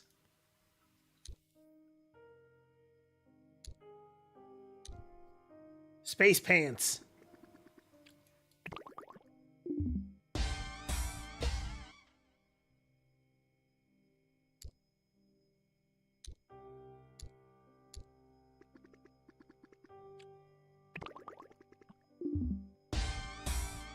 Oh, we'll need to find a little bit of money.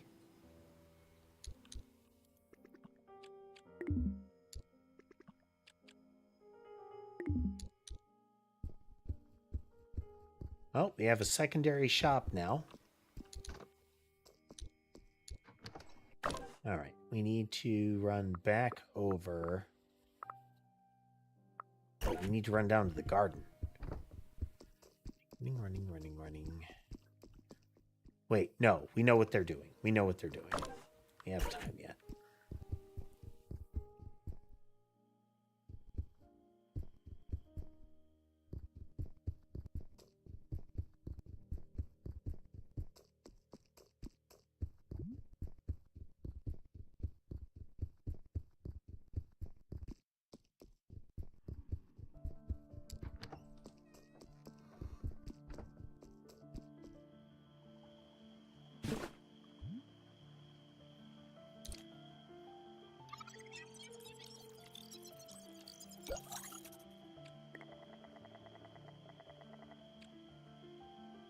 First, let's see if it's the same conversation.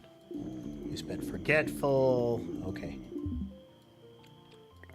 Yeah, long-range newspaper.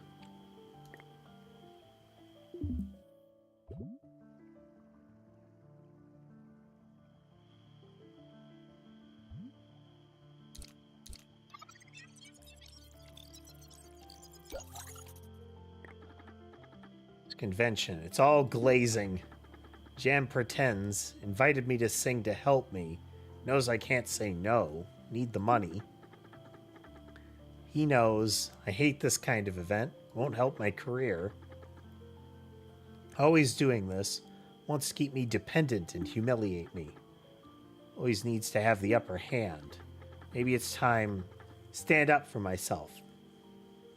Pull a stunt during my performance. Ruin his setup. Be fun.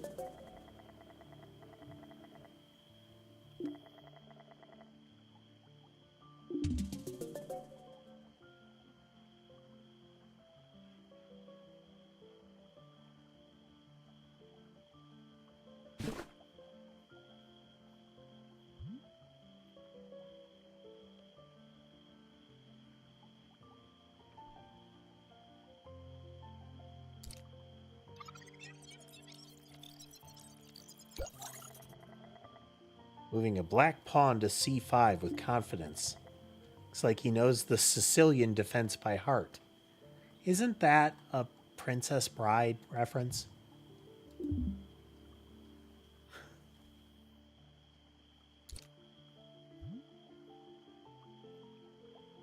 Oh, there she is.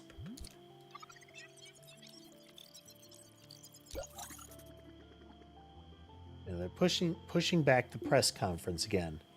I don't know, it seems they're not ready yet. I mean, as long as they pay us extra, who cares? Remind me the code to the case. I keep forgetting it. 2998.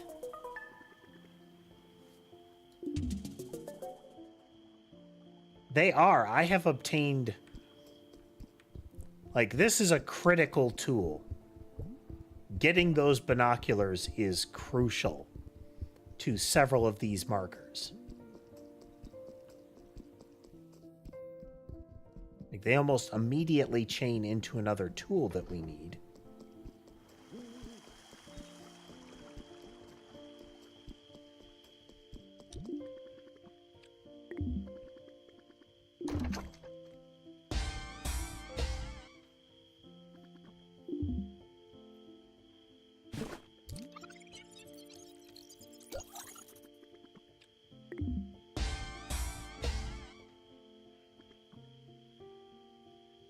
Useless for most, precious to some.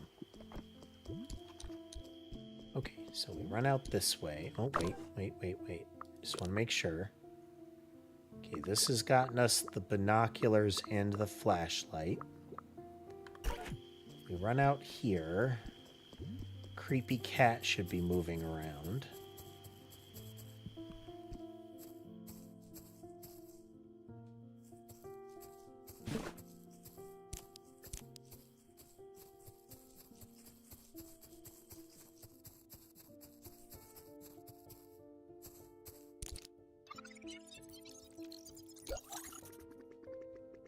Plush representing Dinosaur Cop. Makes you feel weird.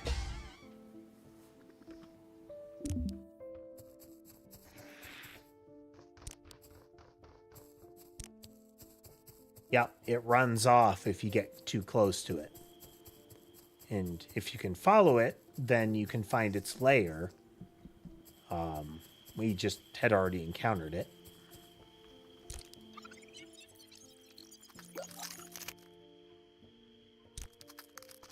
Ah, those things are so creepy.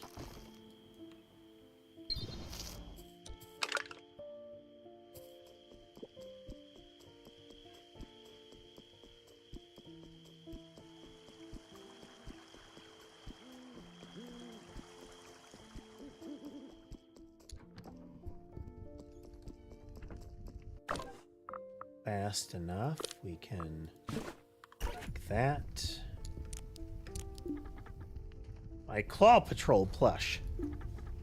Thank you, Dinocop. Grow up, I want to be a cop, just like you.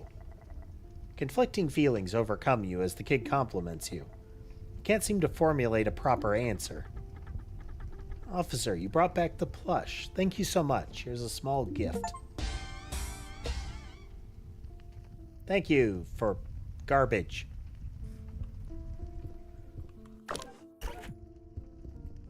You've given me literal garbage.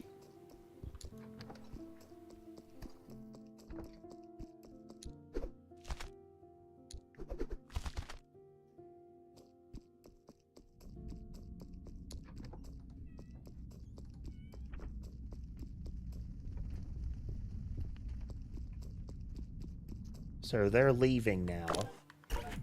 In order to use the oh, yeah, okay.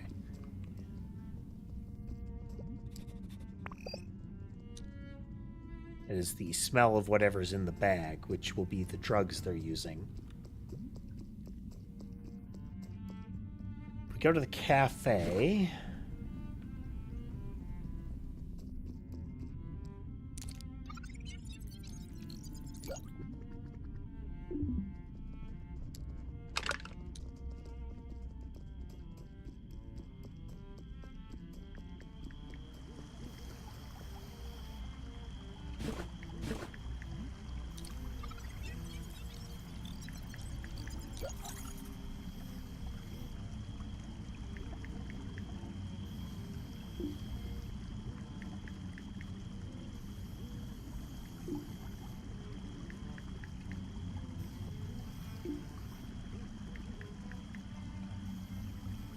Very confident under his disguise.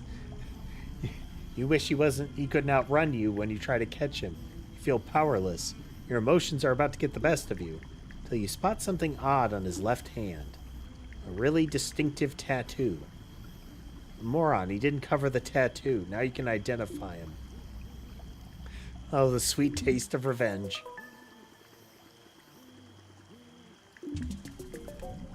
Well, we know it's a little yellow dude, so.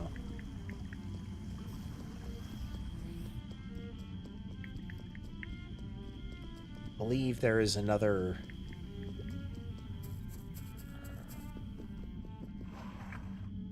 like knothole or something I can check.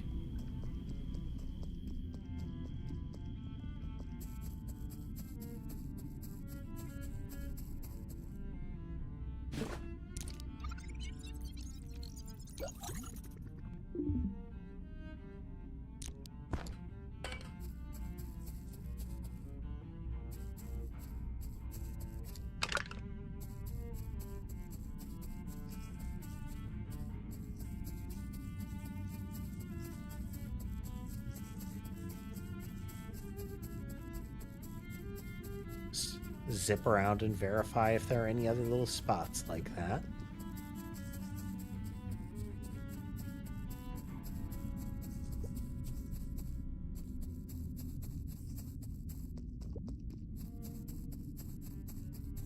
We know we can use this next evening to see what they're getting so high off of.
This is the smell of Pat's perfume.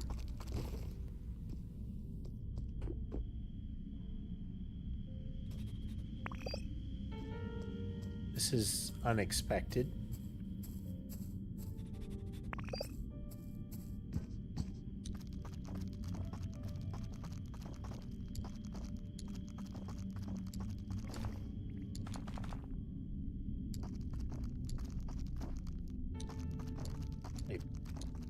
Thought we would have to get into the laundry room somehow.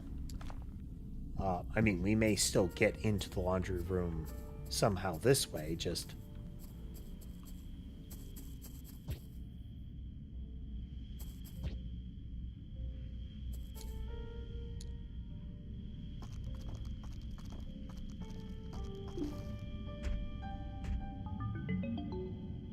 Okay.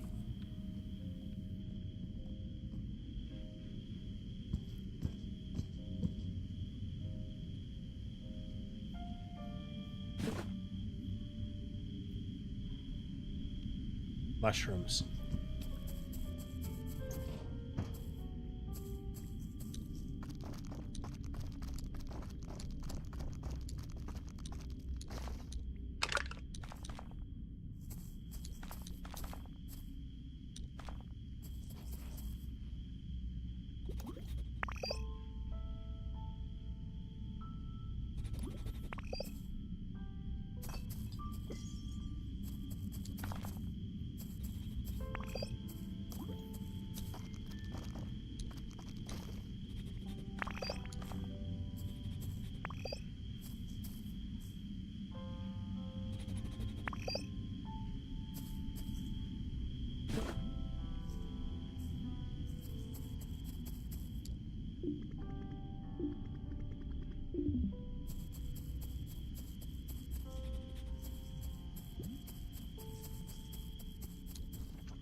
I'm not aware of any other way I can run faster.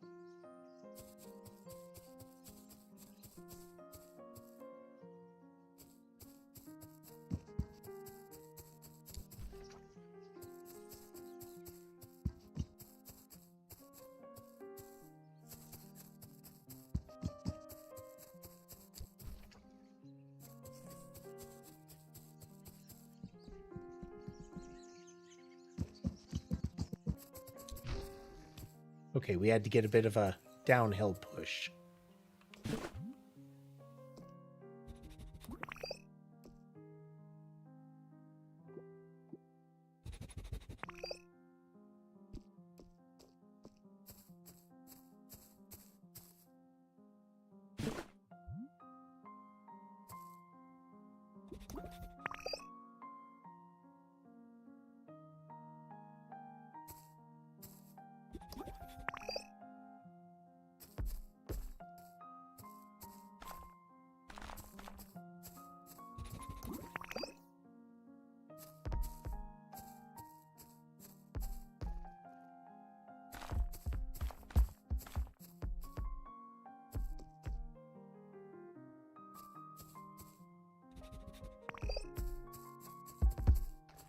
get all of the other smells out of the way.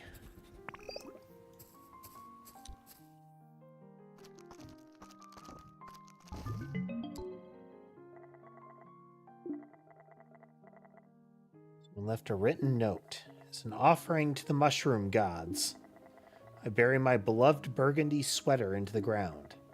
Thanks to the great fungus, I connected with my friends, Kronjaeger and Paco. Every day I will wear their love instead of my burgundy sweater.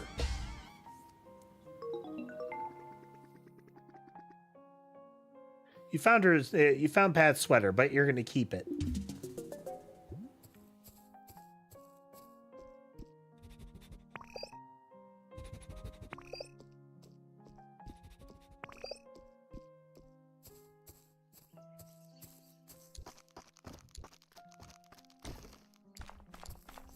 Things like dirt and mold and garbage and whatnot, if you throw them away in the disposal robot, you get money. Soda cans, you get items.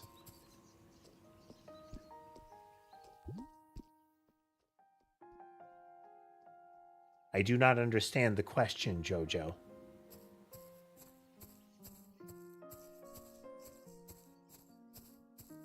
And given that your name did you intend for your name backwards to refer to the Powerpuff Girls? Out of curiosity.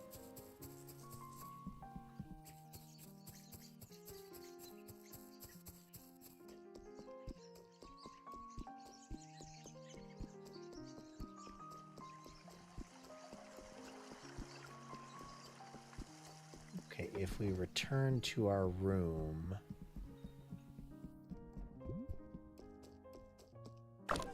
Anything we can do right now?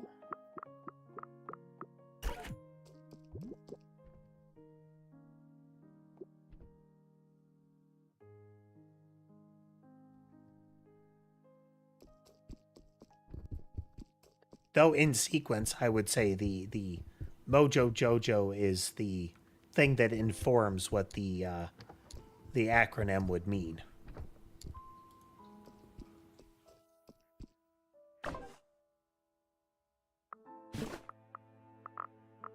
That burgundy sweater. Cute round glasses. Space pants.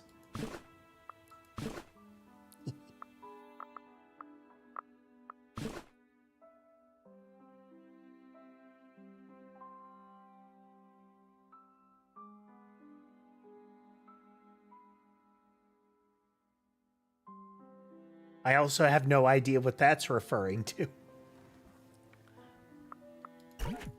I tend to be behind on any sort of like meme or trend of that nature. By behind, I mean upwards of like a decade or more.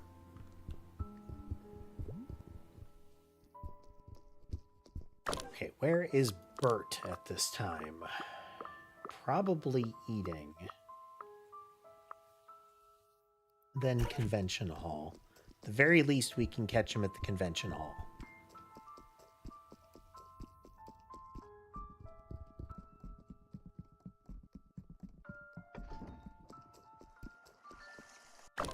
We don't have all of the information that we would potentially need here.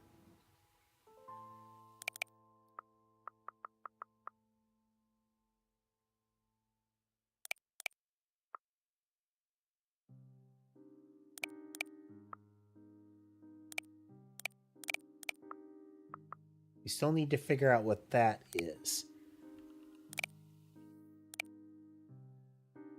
Which may mean we need to delay that until we can get here. The garden, we can drop off the wires.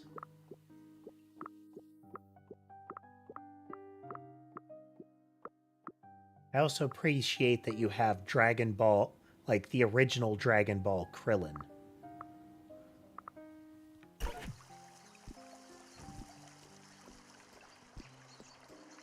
Okay. Looking for yellow guys with a distinctive tattoo.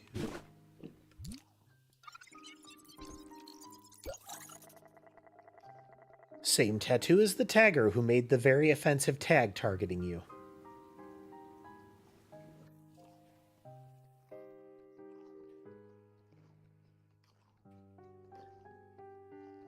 Dragon Ball in the very earliest, like, up to Raditz, is the last time that I feel like they actually do martial arts in Dragon Ball.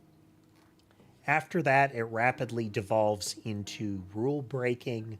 I mean, world rule breaking. Like, they say something works this way, and then they immediately decide it doesn't actually work that way anymore. Like, almost next scene, they say, well, it's supposed to do this, but it doesn't. At best, the rule is held once.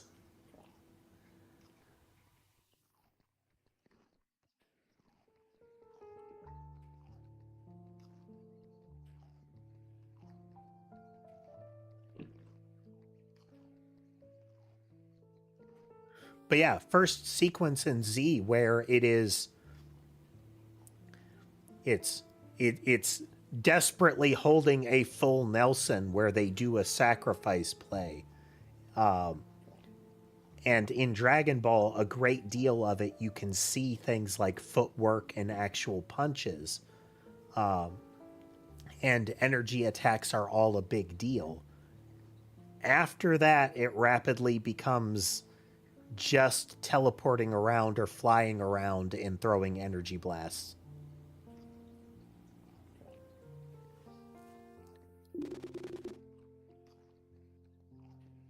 A nice tattoo you got there. Thanks. I got to upset my mom. I have unresolved parental issues, and I unconsciously structure all of my life around them. Makes sense that you wake up at night to paint obscene messages on walls then.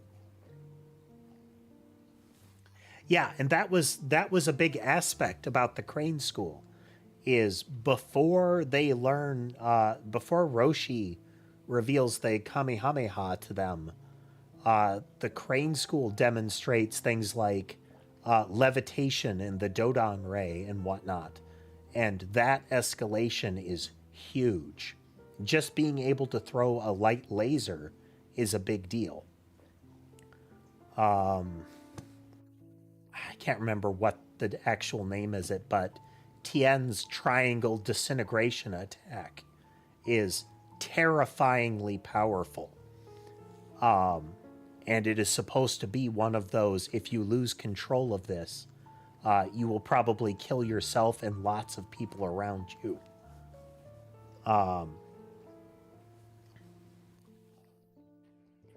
It's why when Nappa appears and Chaosu's self-destruct doesn't take him out is meant to be an escalation. Like, a big deal. But for quite a while, we keep seeing that Tien's super move is amazingly powerful. That is one of the only abilities that maintains its power. And it is a demonstration of the strength of the opponent that it only flattens them instead of disintegrating them. Okay, I'm caught. Feel bad, man. You complimented my tattoo, and I wrote mean things about you on the wall over there, and now everybody's laughing at you. Sorry, officer. I just wanted to be loved and be part of the gang. You need to apologize. Sorry, I swear. Random guy at another table. You shouldn't be sorry, man. Your graffiti's awesome. Yeah, don't let the cop intimidate you. But he complimented my tattoo. He's nice to me. Poser, that doesn't mean anything. He's still a pig. Oink, oink.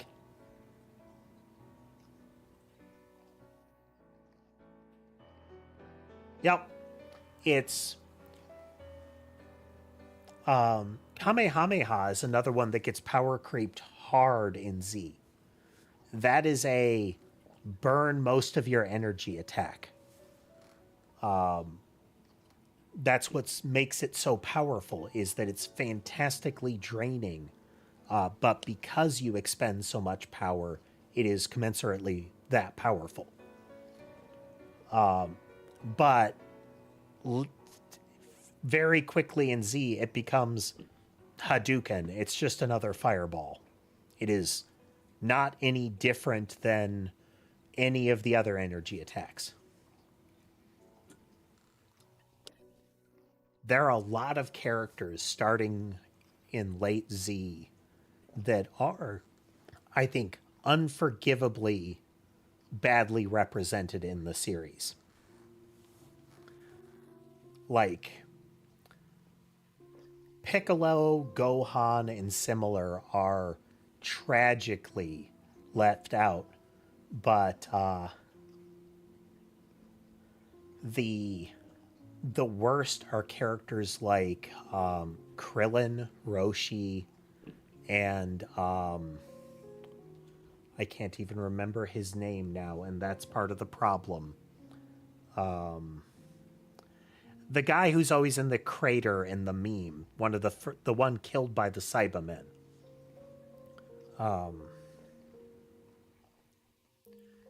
His power move was originally Wolf Fang Fist. Yamcha, there we go. While he wasn't Goku, but we have to remember Goku in the original Dragon Ball is Sun Wukong. He is fantastically strong. Like, he is just naturally more powerful, and learns swiftly. That is his superpower. Is he's competent and he is naturally phenomenally strong. The Nimbus and the staff are just because Sun Wukong has that kind of thing.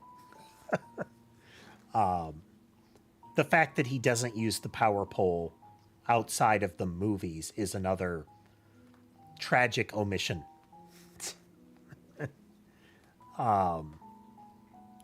But Yamcha, Krillin, and Roshi are some of the really terrible omissions, and also one of the big power creeps. Krillin's Destructo Disc, I think it's Kianzan or something like that is the actual name of it. That is technically Krillin's move. Nobody else is supposed to be able to do it. And it is akin to Tien's power move. It is a kill move. It makes sense to demonstrate in a kung fu movie perspective, in a martial arts movie perspective, an enemy preventing the Kianzan from killing them is a demonstration of power. But it eventually becomes another fireball. It is just a move that he tries that will miss. So we never get to see the thing work.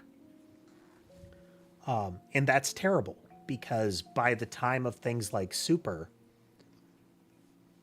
Oh, yeah. And Frieza just wings around Destructo Discs like, oh yeah, I can use this suddenly.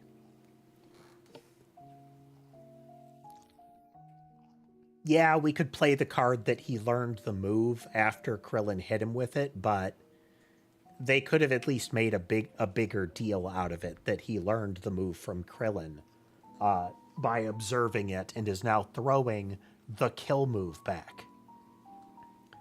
But the end of the Namek Saga is another one of those. This is just dumb. They drag that out, and we're ignoring the most of this is power up sequences with people saying, "Oh no, he's powering up. Let's do nothing and exclaim." Setting aside those scenes, we have one of the big instances of demonstration that Goku is the villain. Goku is the primary villain of Dragon Ball. Starting being generous right about there. because Goku frequently demonstrates either completely inappropriate mercy. Like, yeah, this guy killed my friend. He has genocided most of this planet and he's blowing it up. But you know what? I'm going to spend a chunk of my health to heal you because that'll make you a better person.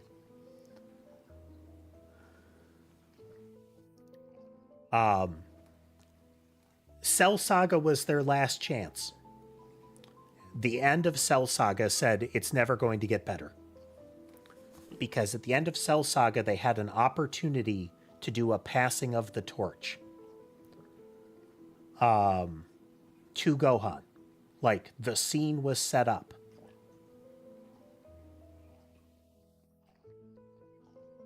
Yeah, he only cares about fighting, and it's that he endangers everyone around him and very frequently the world.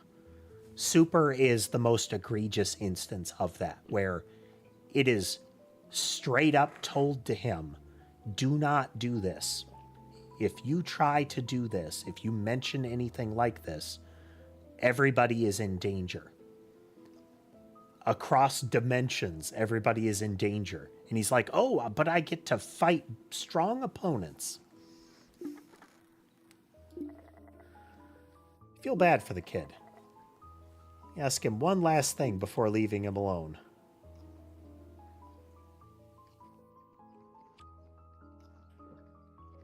Cross out the Dinocop part.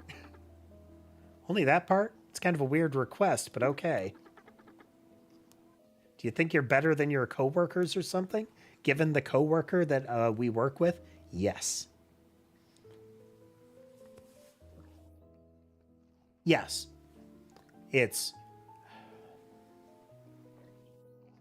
Goku is as much a victim of the writing, though. Let's be clear in that. They are constantly bending over backwards to have opportunities to say, but no, actually, Goku is bestest boy. No other character is allowed to be cool.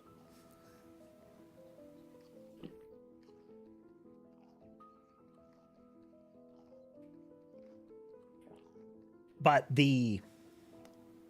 at least one of those tournaments only happens because he requests it of the little godchildren.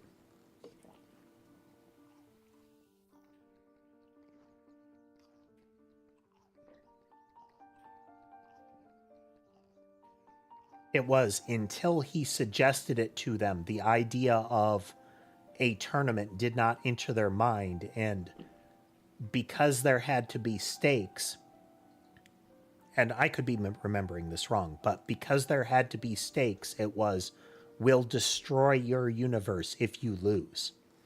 Like, that was the stakes for anybody.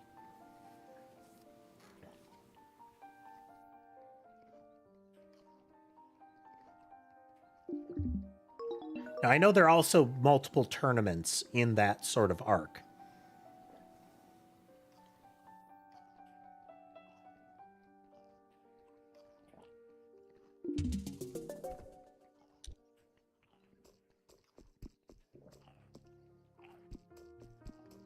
We will definitely admit the possibility of a faulty memory.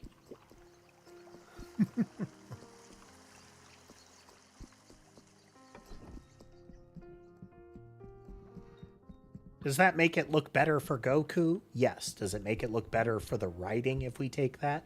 No.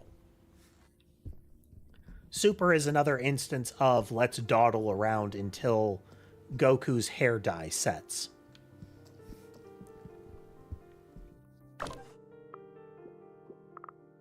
Especially the very brief period where it's like blue and red hair.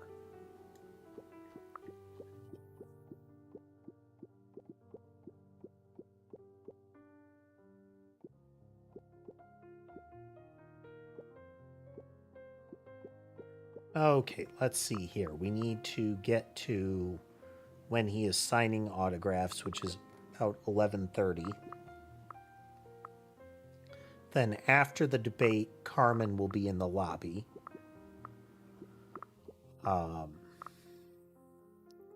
In the garden at about 9, we drop off the wiring.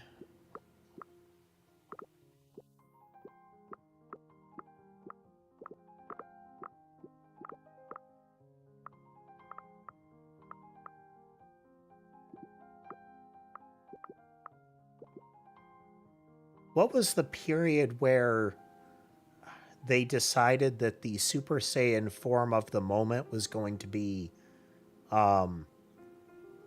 let's have an even bigger forehead and hair down to the feet? I can't remember which form that was.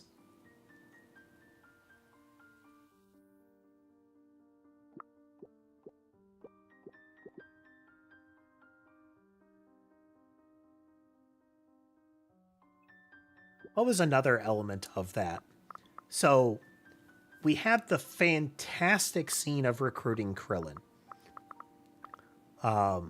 demonstrating Krillin's intelligence and fighting capability still.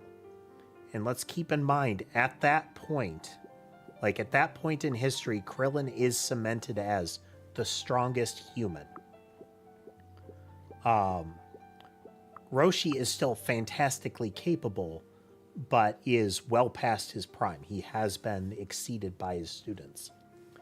But Roshi still has a fantastically powerful bag of tricks.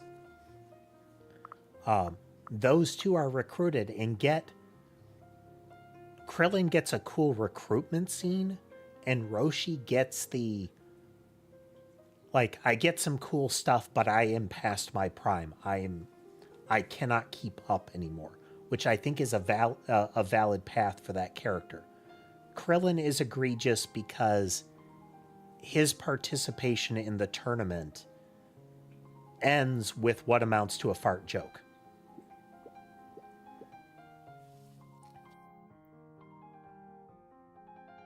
I beat you with a smelly shoe, haha. It is a huge letdown. But again, nobody is allowed to approach Goku in coolness. If they do, they need to be defeated in some fashion, because Goku has to save everybody. It is okay for the protagonist, for the main character to win, but I feel like they could do a lot better at making him cool without it being at the expense of everyone, including his spirit being there to essentially stand behind his son and be like, to get equal credit, you know?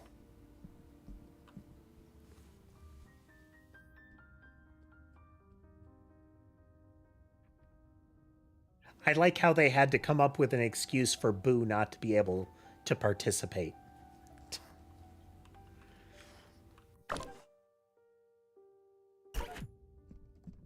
Like, at least they remembered that Boo existed this time.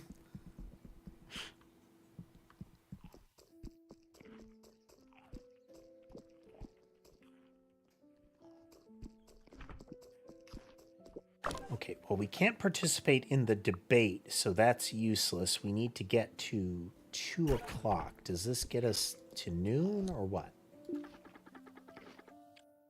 Yes. Give me waffles. Those are pancakes, but fine. All right, so this puts us at noon.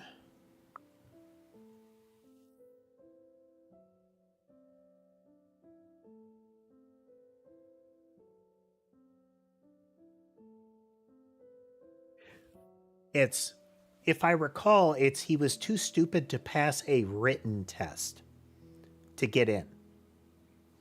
Or he was asleep or something. I can't remember which was the marker. But he is one of those characters that has been introduced. He's kind of like Superman in Justice League. It's, you have to have an excuse that he can't participate.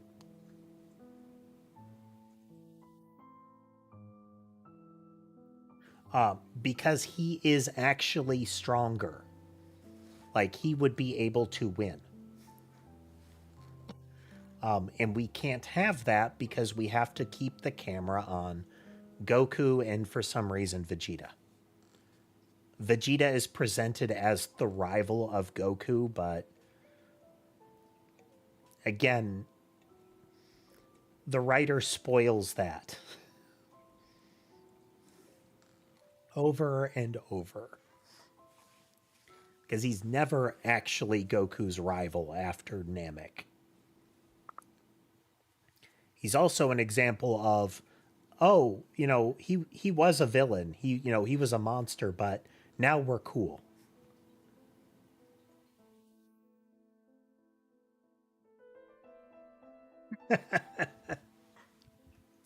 That's Ganzelman.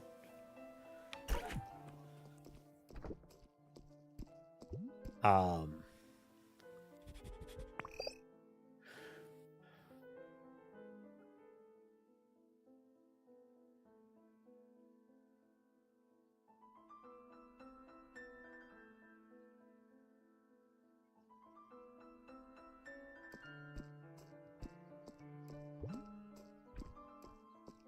the Majin portion where Vegeta essentially makes a deal with the devil to fight Goku. I buy that. From a writing perspective, that is a constant thing. It's like, I could finally beat him if I do this. But it reinforces the why do we hang out with this guy problem? Let's remember, he's murdered planets. Like, we talk about Goku endangers people with his battle lust, essentially. But Vegeta murdered a lot of people, even once he arrived on Earth. Like, a lot. And it's not like he's like, oh, I'm super sorry about this.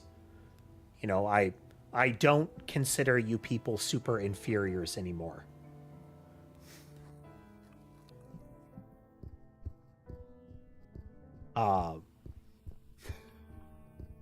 It's no, he's married.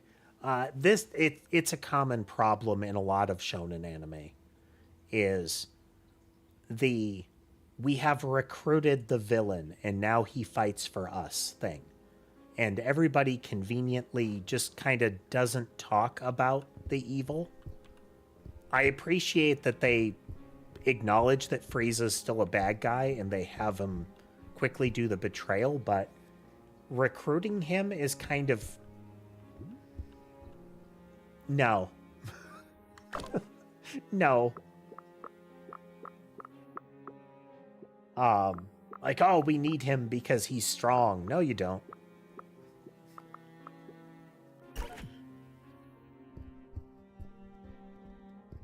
You don't, and you didn't. Okay, so he's going to be at the convention. Anybody at all.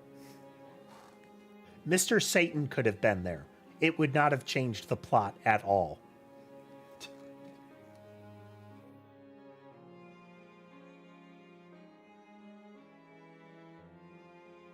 They brought Krillin and Roshi along and threw them away from a writing perspective. They just, oh yeah, they're here too, and they lost.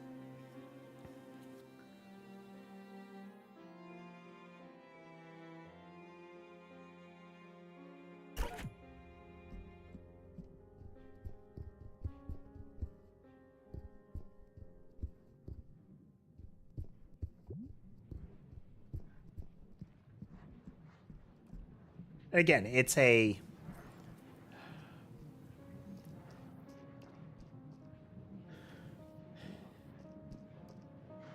How to put it? So, it feels tired when they recruit Frieza. But you are correct in saying he is a useful weapon. Now also, do not hindsight it. Do not look at it and say, oh, but he held out long enough in this round. Because they can decide who wins what. It's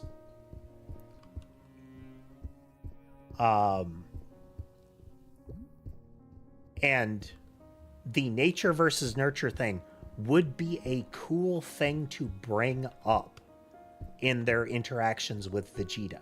They don't. He's just present. Like, in the intervening time, they're like, oh yeah, and Bulma hooked up with him, and they're having a kid now.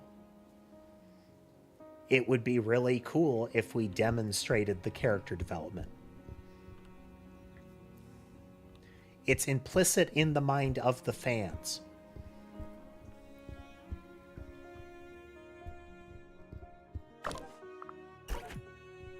It's we have to jump to that conclusion to justify his presence, but we're justifying his presence.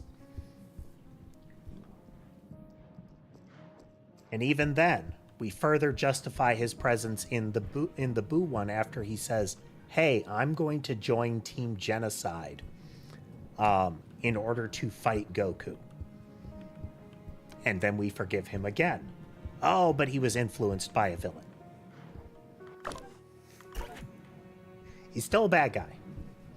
We could, like, those markers of having that struggle be put forward with his character, make that part of arcs for him. Give Vegeta arcs where that struggle is part of it. So, like, he's constantly, I'm the Prince of Saiyans, I'm stronger than him. But give him his own arc.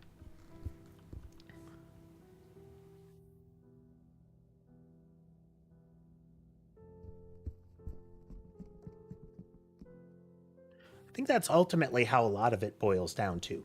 Give these characters their own sub-stories. Like, full-on sub-stories. Give us a Vegeta arc. Flesh him out further.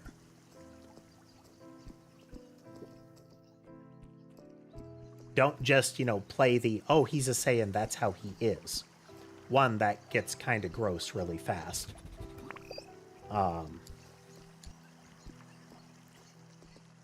I wonder if you'll actually remove that.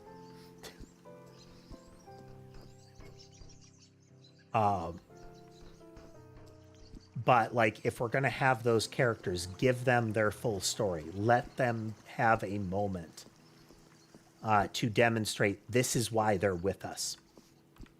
And that we're not treating them as a weapon. Again, we can set aside Frieza. We are allowed to play the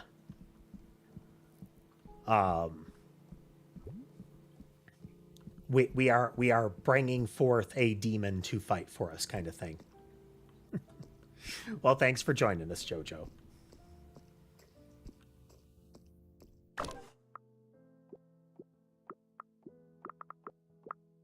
Perfect opportunity to just yammer on about anime.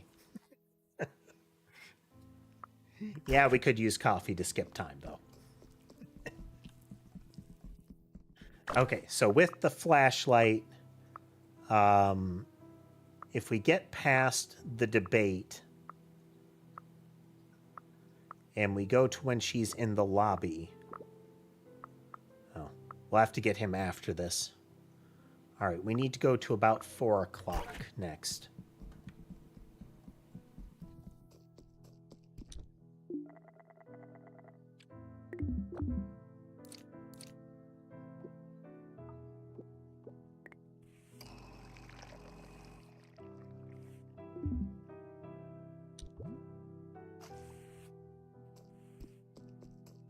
Yeah, I think ultimately there's a great deal about Dragon Ball that would work better.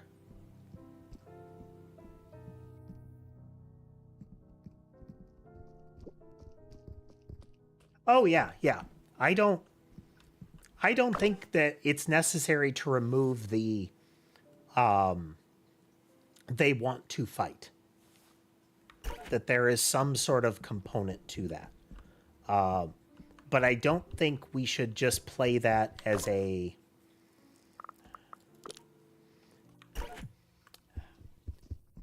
get out of character development free card.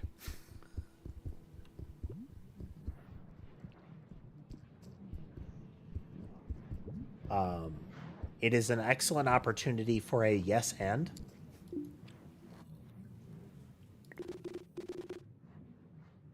On, Steve, let's get serious.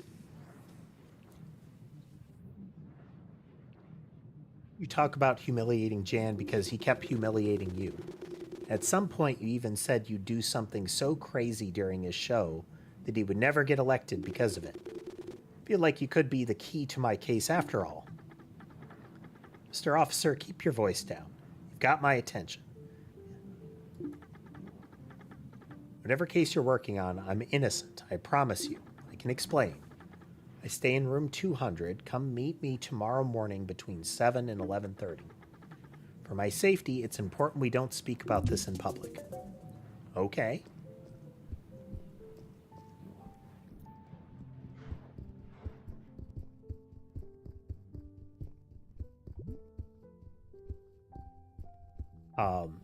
What's another example? If you're familiar with it, there is an anime called Fairy Tail. Same general vein. Story arc centered around fighting.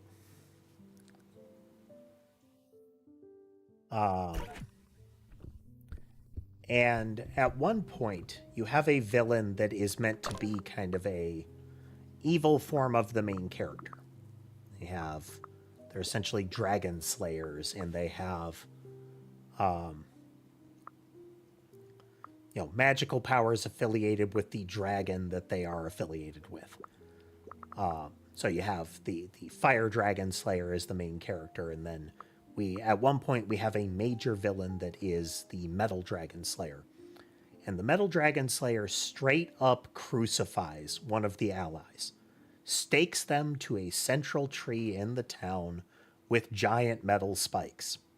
They survive. It's not, this is a primetime quote kids anime, so it's not like and then they stab them.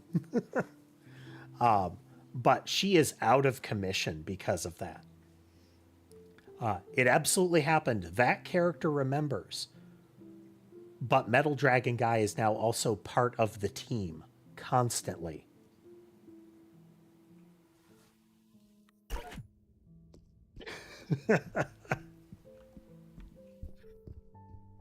What do you mean? The red dragon should be the good guy.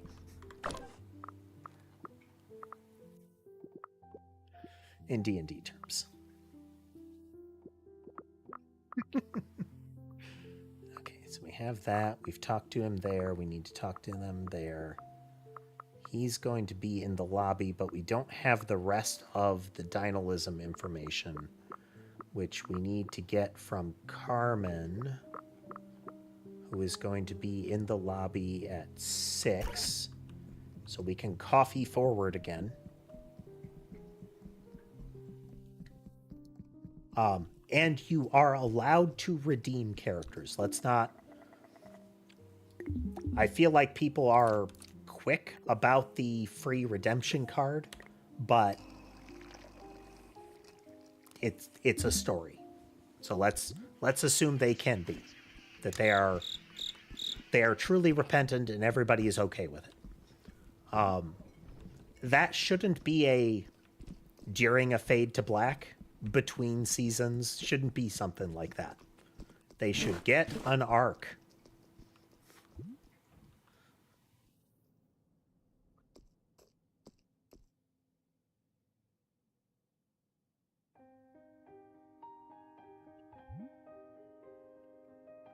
Scanning.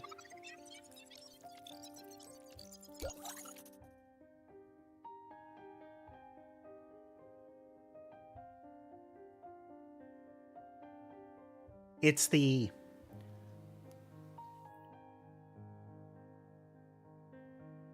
I turn around and help you at the last minute doesn't count as a full redemption. That should be the kickoff to a redemption. at the very least, a full arc of them at least being we're actually cool now. Like, he encounters the other person, the one that he nearly killed.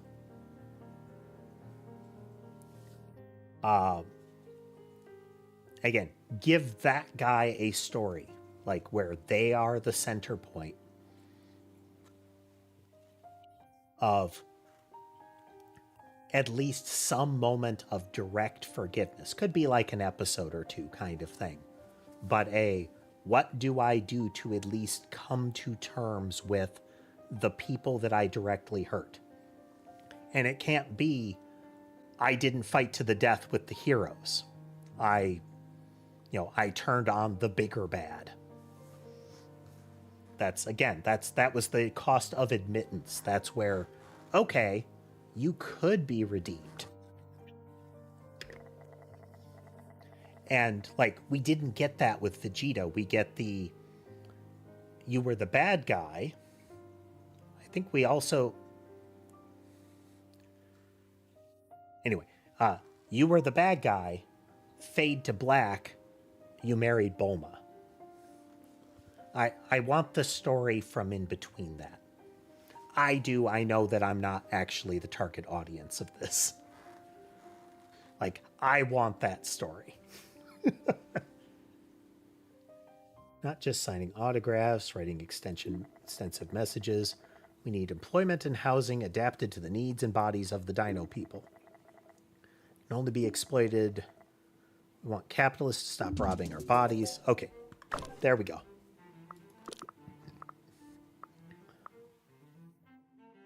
Okay, he is at the bar in the dining room.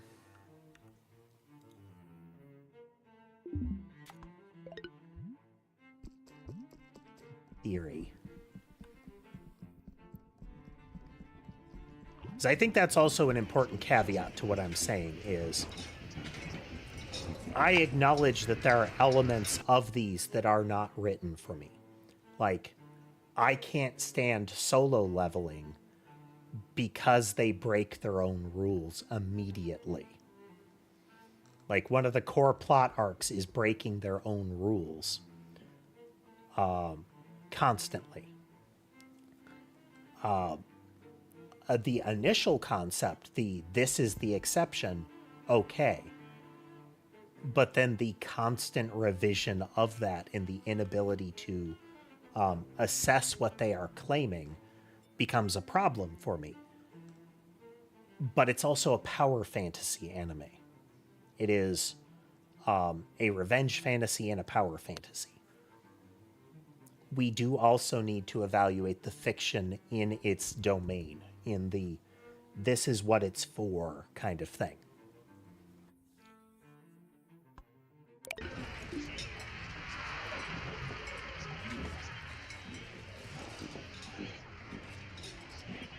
We are wearing the green hat, the cute glasses, and the burgundy sweater, which apparently he finds irresistibly attractive.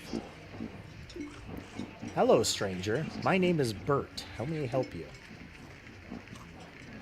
I am a Dinolist student from another town. My name is, Entrancing Mysterio Dinolist.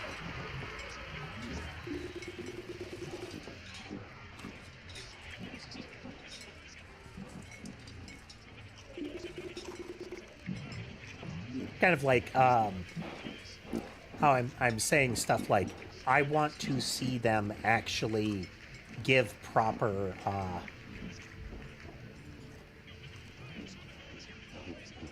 the proper, like, credit to the characters that they have introduced.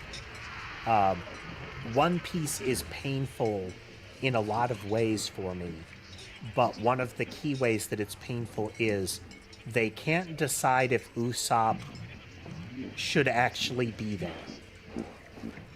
Like, there are plenty of moments where they show he is very capable and intelligent, but very, very frequently, he is what I call the B team. And the B team is, they're there for the Scooby-Doo chase. They're there to run and panic and get chased around, but their contribution to the actual story is often nil. Like, it's irrelevant that they're there. Not always. Again, there are some nice moments for them, but it's a disservice to the progression that they show for the character. With that said, he's largely there as comic relief. Like, that's what they're using him for. And I acknowledge that, but the writing pains me.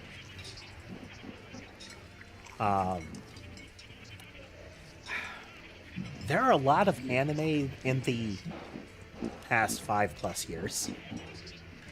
I don't want to say lately because time is horrifying lately.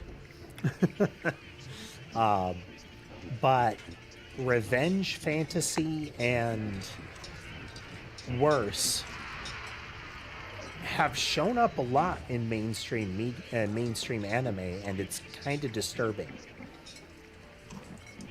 The goal is to help build a stronger Dynalist movement.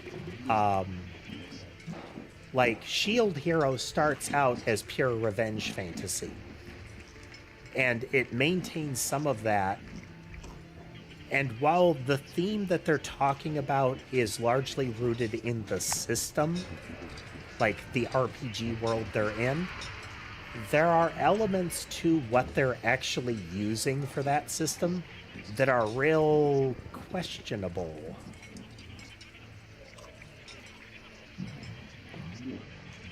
Like, we could have chosen something different. Like, you wrote it this way. That was a choice.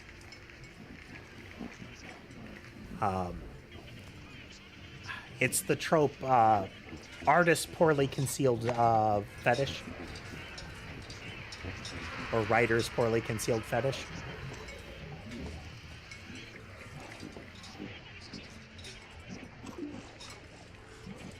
Like, great, sounds like a great plan. Should meet around 8:30 in the garden. Okay, so now we have to go to the garden very shortly and kick off that event, which may give us time to drop off the wires. I don't think we'll get to the bathroom in time.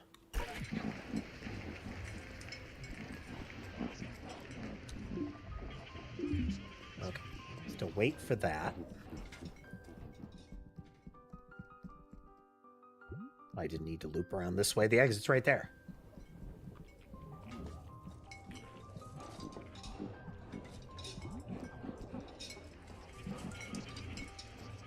Oh yeah, they do cover what's happens later. I mean the using the slave terminology. And the fact that one of the early plot elements is no, I want to be his slave. It's, again, it's rooted in both the, for some of it, it's rooted in the mechanics, but it's a particularly ew form of harem.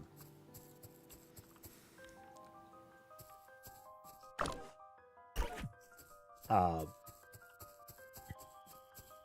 you get past that? Oh, absolutely. It's, but ew. Ew. The, my problem with it is that it doesn't escalate well as a series. If you manage to set that aside, then eventually their escalation isn't great.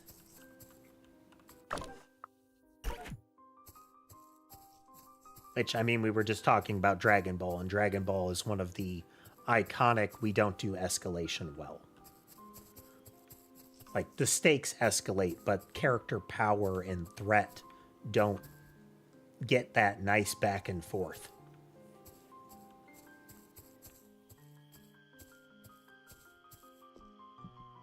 Early Dragon Ball did a lot.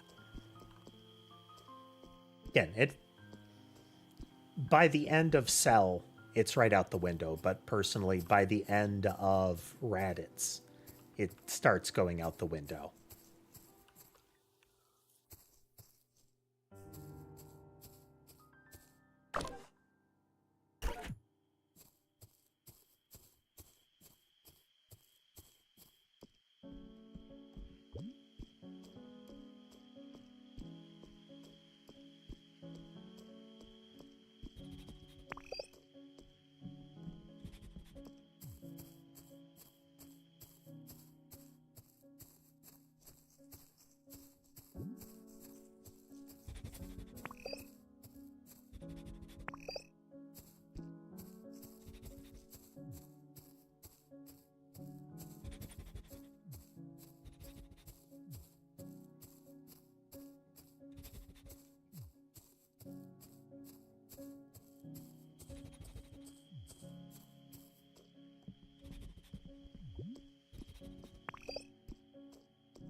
The difficulty, I think, is that the agency that they have her show is her choosing to remove the actual agency. Because remember, the system that they have, the thing that she requests is returned, is the brand that says he can control her. That ultimately the thing that they are saying that she chooses to have is that he has absolute control over her. And that's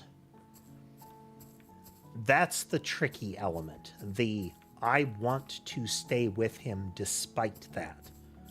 That moment where she returns to him after that, I think is cool. I mean, that is emphasizing that she acknowledges that despite the trappings of it where it started, that his relationship with her wasn't what it was presented as initially, like from the get-go.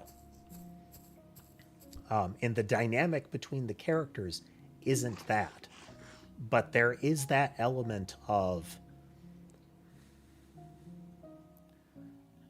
there is an undercurrent in the writing, you know? It's that,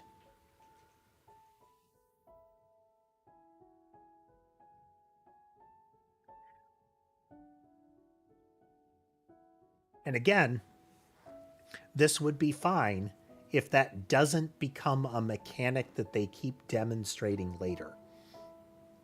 That a romantic interest says, let's jump in there, you know?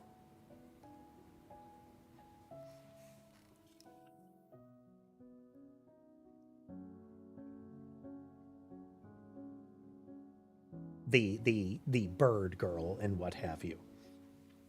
Um,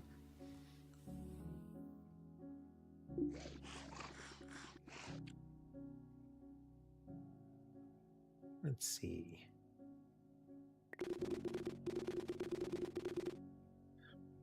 Pleasure is mutual, my friend. I cherish the chance to have to learn from an inspiring mind like yours, in which we manipulate this guy in order to perform breaking and entering for us.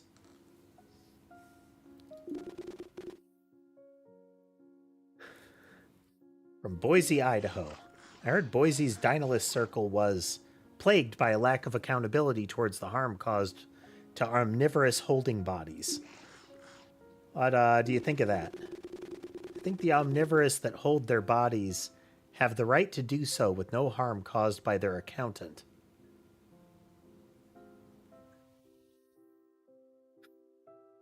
Yeah, and that's why I say the idea of the artist's poorly concealed fetish is there are a lot of things where it's you chose to include it this particular way.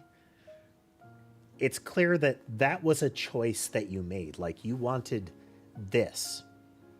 The trappings of this would be okay, but this. Like, what's another example? Made in Abyss. I love the setting of Made in Abyss, but at least every other issue, there is at least one scene that it's like, oh no, no.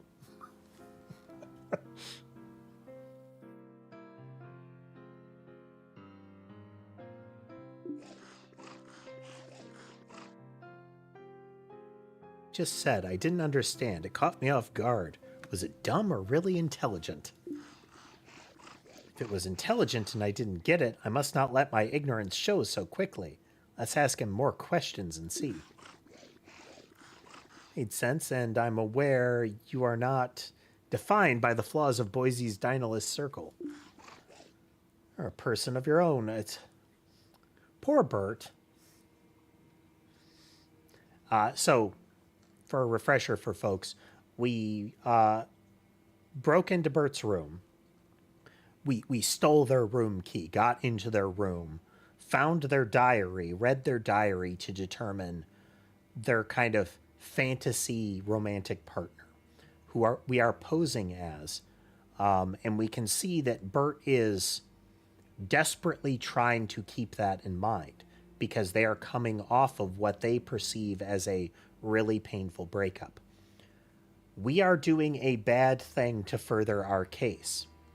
We have an important case that we're solving, but we're doing a bad thing to this guy.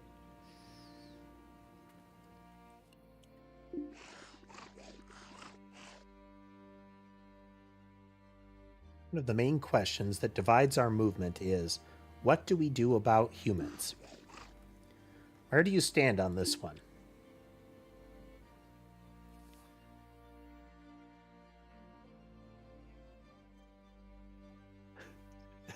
Should absolutely be Fruit of the Poison Tree, but I get the feeling based on the setting that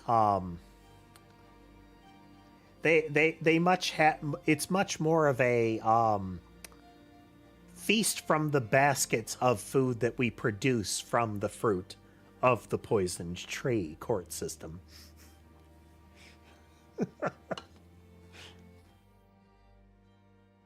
Take up less space to impose fewer things to us.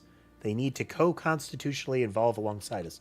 This is from the book that Carmen is reading that we can look at once she passes out in the library. Answer seems to make him more trusting. This is very visual novel dating sim kind of thing. It's also what I think. I mean, I'll never trust a human in my lifetime. Maybe as time goes on, if they accept to organize a society in which we can both evolve alongside, our children won't have such a strange relationship with them.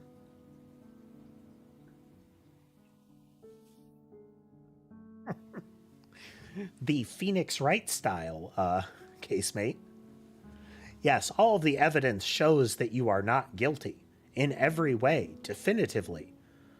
But tell me this, who is guilty then, huh?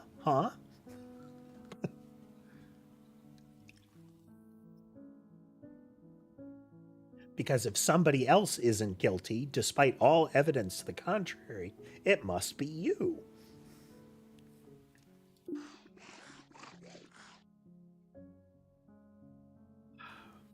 Can't remember. I think it's Pursuit is the music that usually kicks in during that. There's a particular theme that happens in Phoenix Wright. There is the you're in trouble and scrambling theme. There is the basic courtroom theme. And then there is usually the very heroic back and forth that happens during kind of the victory push. And that can happen midway. It's kind of a build up to a climactic moment kind of thing. The peak of your micro arcs. But there's a track for that in every game. And it has that real high energy vibe. The short-term goals of the Dynalist movement. What short-term goals the Dynalist What are the short-term goals the Dynalist movement should try to achieve? Okay. Employment and housing adapted to the needs. That is the thing that Carmen was writing on her autograph cards. He's super thrilled by your answer. I think so too, and I think this is achievable if we get our message across clearly. The average dinosaur is not a political beast, but in today's world, we all need jobs and housing. This is quite grounded. By tackling these tangible issues, we might open our movement to more people and gain strength. We need to be less solely in theory. We need to embrace praxis. Bert, I'm grateful for this conversation and this time spent with you. I have an idea.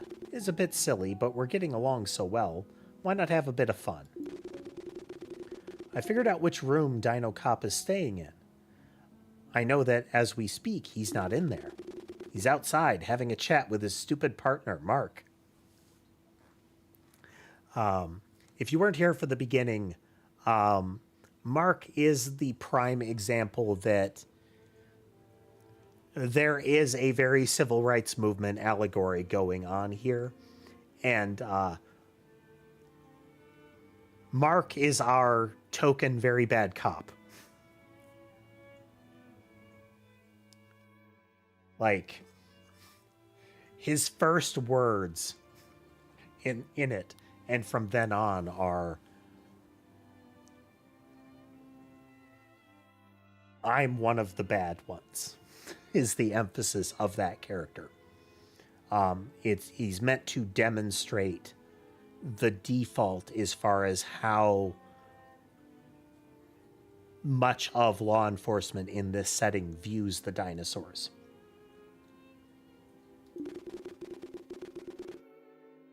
You think Dinocop sucks, and you're right, but Mark, he's so stupid. One of Dinocop's first lines in the game is that Mark is a moron.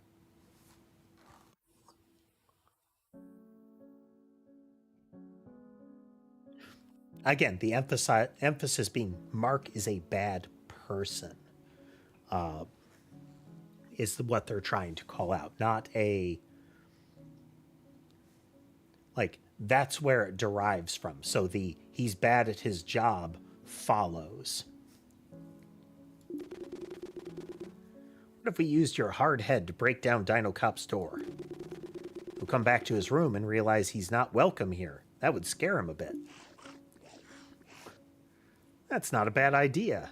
There aren't a lot of risks to this plan. Everyone here despises Dinocop. Nobody will snitch, he said, to who is clearly Dinocop.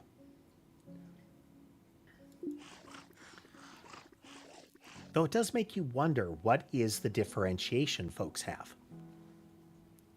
Are we to believe that Bert is really, really, really dumb? This is a possibility. But aside from him showing, like, some timid cues in his manner of speech sometimes, there is at least an intellectual bent to him.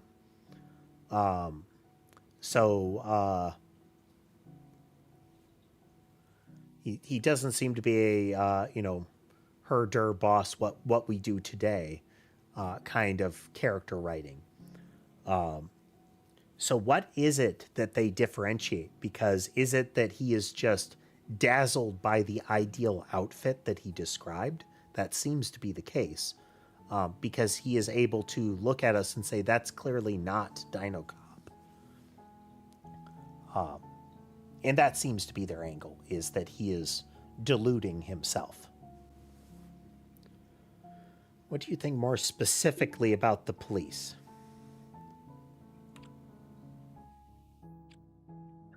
ACAB, even Dinocop, that's the graffiti.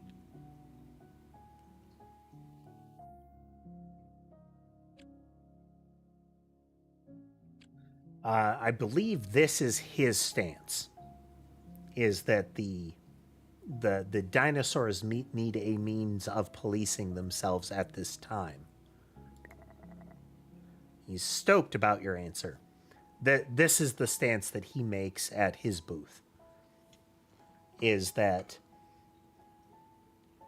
the idea of Dinocop is not viable because that is here we're inserting this kind of limb of our law enforcement system into you people.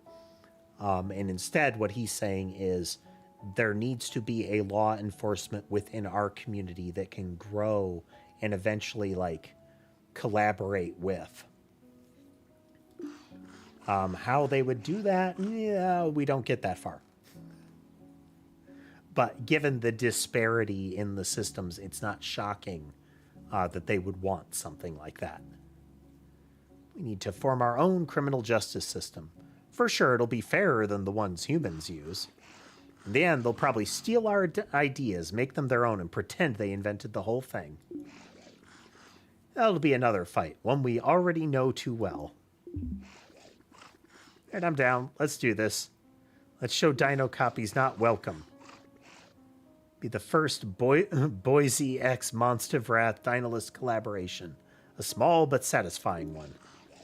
In honor of our new friendship.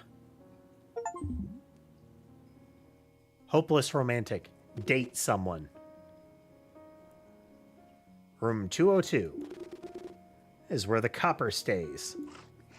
Are you sure? What if you're mistaken and someone else is staying in that room? I'm as sure as my shirt is burgundy. That is a beautiful shirt. It smells weird in this part of the hotel, doesn't it?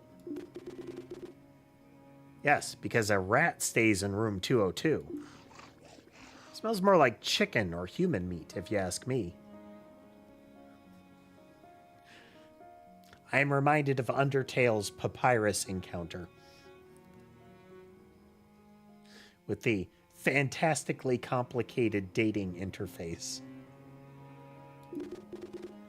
Don't get cold feet. Break down the copper's door with your hard head. Why do you keep saying copper like a Londoner? Aren't you from Boise?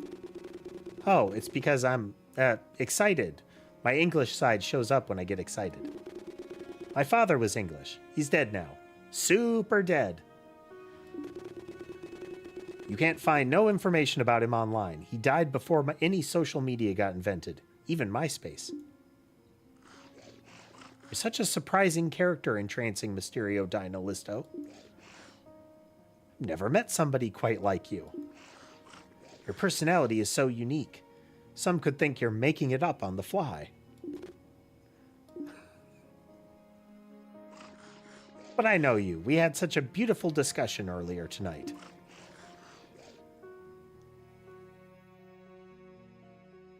This is one of the special things that make you who you are. It's one of the things that they haven't dove into much is what is the exact kind of origin of Dinocop. Because it's kind of implied he's a full-on clone, like raised by the people that made him. So no actual parents kind of scenario.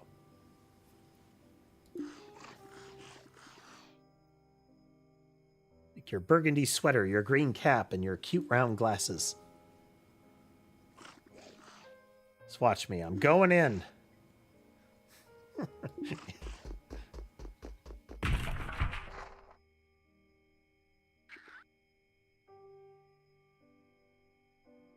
It would seem so, casemate. Because they keep implying he was made. Not that they like found somebody and trained them. It's that there were no dinosaurs that wanted to join the existing law enforcement force. So they made one. Oh, there. Bert? What the hell? Is this Carmen's room? Carmen, what are you doing here? Yeah, it's Carmen's room.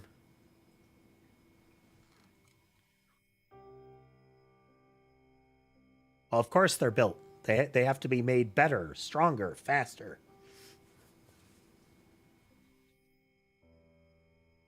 You have to graft in the sound effect generator. Hey there, Levi. You're joining us for some, perfectly legit law enforcement breaking and entering.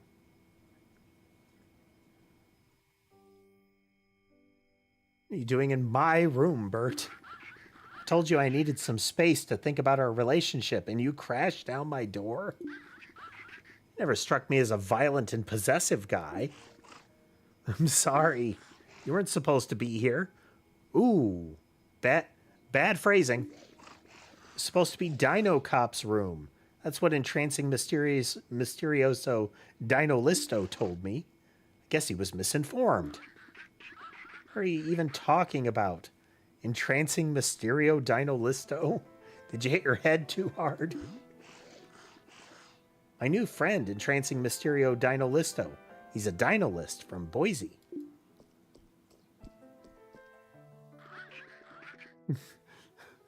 What kind of undercover agent name is that? Here he is, I guess. I see. You got blinded by his burgundy sweater, cute round glasses, and green cap. This is obviously Dinocop in disguise. Okay, so yes.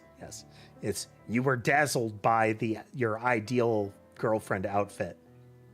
Yeah, she's wearing a clothespin. So the reason that we wanted to break into this room is the smell of chicken, which, as far as dinosaurs are concerned, smells just like human meat. So from outside of the room, we could smell chicken. And having broken in here, we can see her sleeping with a clothespin on her nose. Well, kind of on her beak.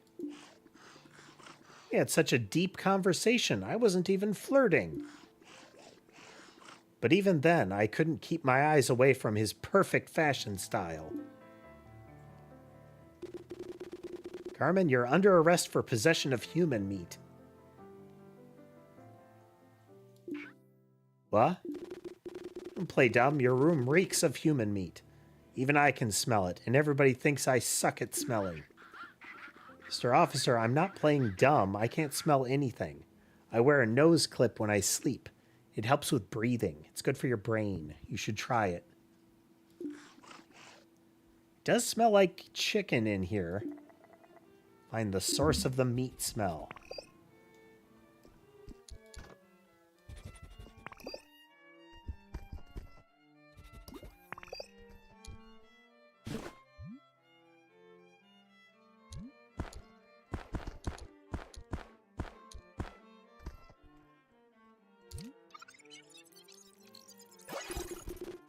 Here it is, human meat, right under your bed. Never seen this bag before. Something weird is going on. Oh, play with me, you freak. You've been on our radar for a while. Makes sense your actions would escalate to terrorism. Wait a minute. How do you know it's human meat? Human meat smells like chicken meat. We have to get this analyzed in a lab to know if it's human or chicken. Well, someone called us and said there's human meat in this hotel. Now I find a bag that smells like chicken human meat under your bed, Carmen. Or is one of my main suspects. Harvesting human meat fits with your agenda. Sounds like one of your allies betrayed you. Maybe Bert over here, because you broke his heart? Come on, I didn't even know this was her room, remember? I knocked down her door thinking it was your door, you useless pig.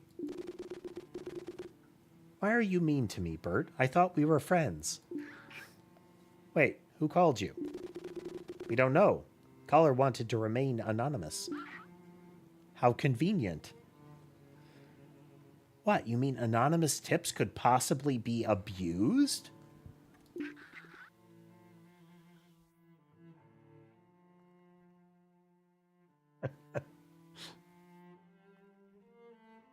You see, I'm being framed? What if the caller called you and put the meat under my bed, specifically because he wanted to get me arrested? I have a lot of enemies, people who wished I would shut up.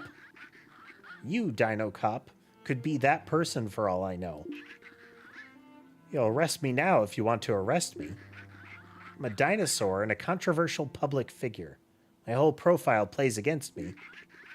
But if you want to do the right thing for once, you'll at least get this bag analyzed. She made some convincing arguments, but let's be real. She's probably just trying to buy herself time to escape.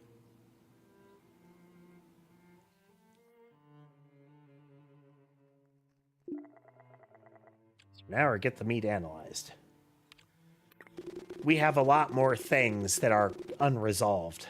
Let's make a deal. I'll get this meat analyzed, but if you do anything stupid meanwhile, you'll be in prison for a long time. My partner, Mark, put up a really strong security perimeter around this hotel. You're stuck here until the case is closed. Officer, my only hope is that there's no human meat in this bag. If it's human meat, even if it's not my bag, I'm done. If I escape, I'll have to live in exile forever. I'd rather not. Get this meat analyzed in an independent lab, not a police lab, and I'm in. Why not a police lab? If you give your colleagues the bag, they won't wait for the results. They'll put me in prison and close the case the easy way. If I give the bag to an independent lab, my colleagues will accuse me of tampering with evidence. I can't do that. Might as well arrest me right now, then. It doesn't feel right. There's got to be a way to do this right. Maybe sometimes you've got to bend the rules a bit to do the right thing. I'll try to find another lab. We got a deal. It's hard to trust you, officer, but I guess you're my only hope. Help her get her door back up, and then both of you go to sleep. I repeat, don't do anything stupid. You want me to repair her door? You're the one who... Come on, Bert. Let's just do it. Oh, man. Bag of human or chicken meat.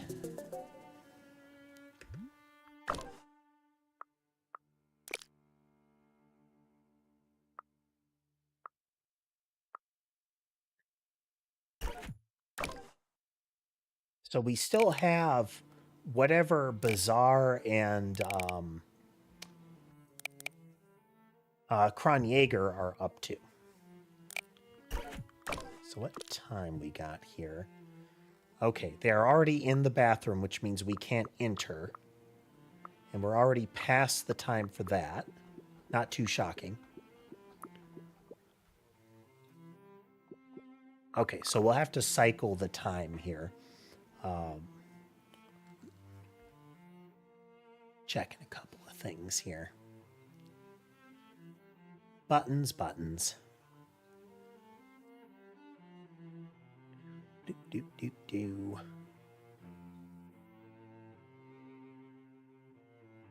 Okay, I think this is actually a pretty good breaking point for the night.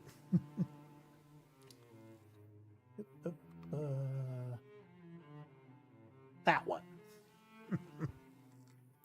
So we got a little further to go. But that's a major checkpoint that we just hit. Is finding that we've still got to wrangle some of the others because there are people that are still implicated. So Jan Zero, Steve, Kronjaeger, all of them have kind of orbiting involvement here. So we need to wrangle those. So that'll be for next time. Probably schedule that in the coming week. Next stream is going to be a coding stream. We're in a position to make some good progress there. But all right, folks, I hope you had a good time watching with us tonight. Thank you all for joining us. If you like what you saw and would like to see more, remember to like, follow, subscribe, comment. All of those buttons are generally good things for the channel, so I'd appreciate it if you press them. If you'd like to consider helping financially support the channel, you can do so through platform-specific means like memberships and super chats. Thank you again, Casemate. As well as other platforms which are you can locate through the link tree that can be found in my bio and video descriptions. With all of that said, folks, I hope the rest of your day is good, and I will see you next time.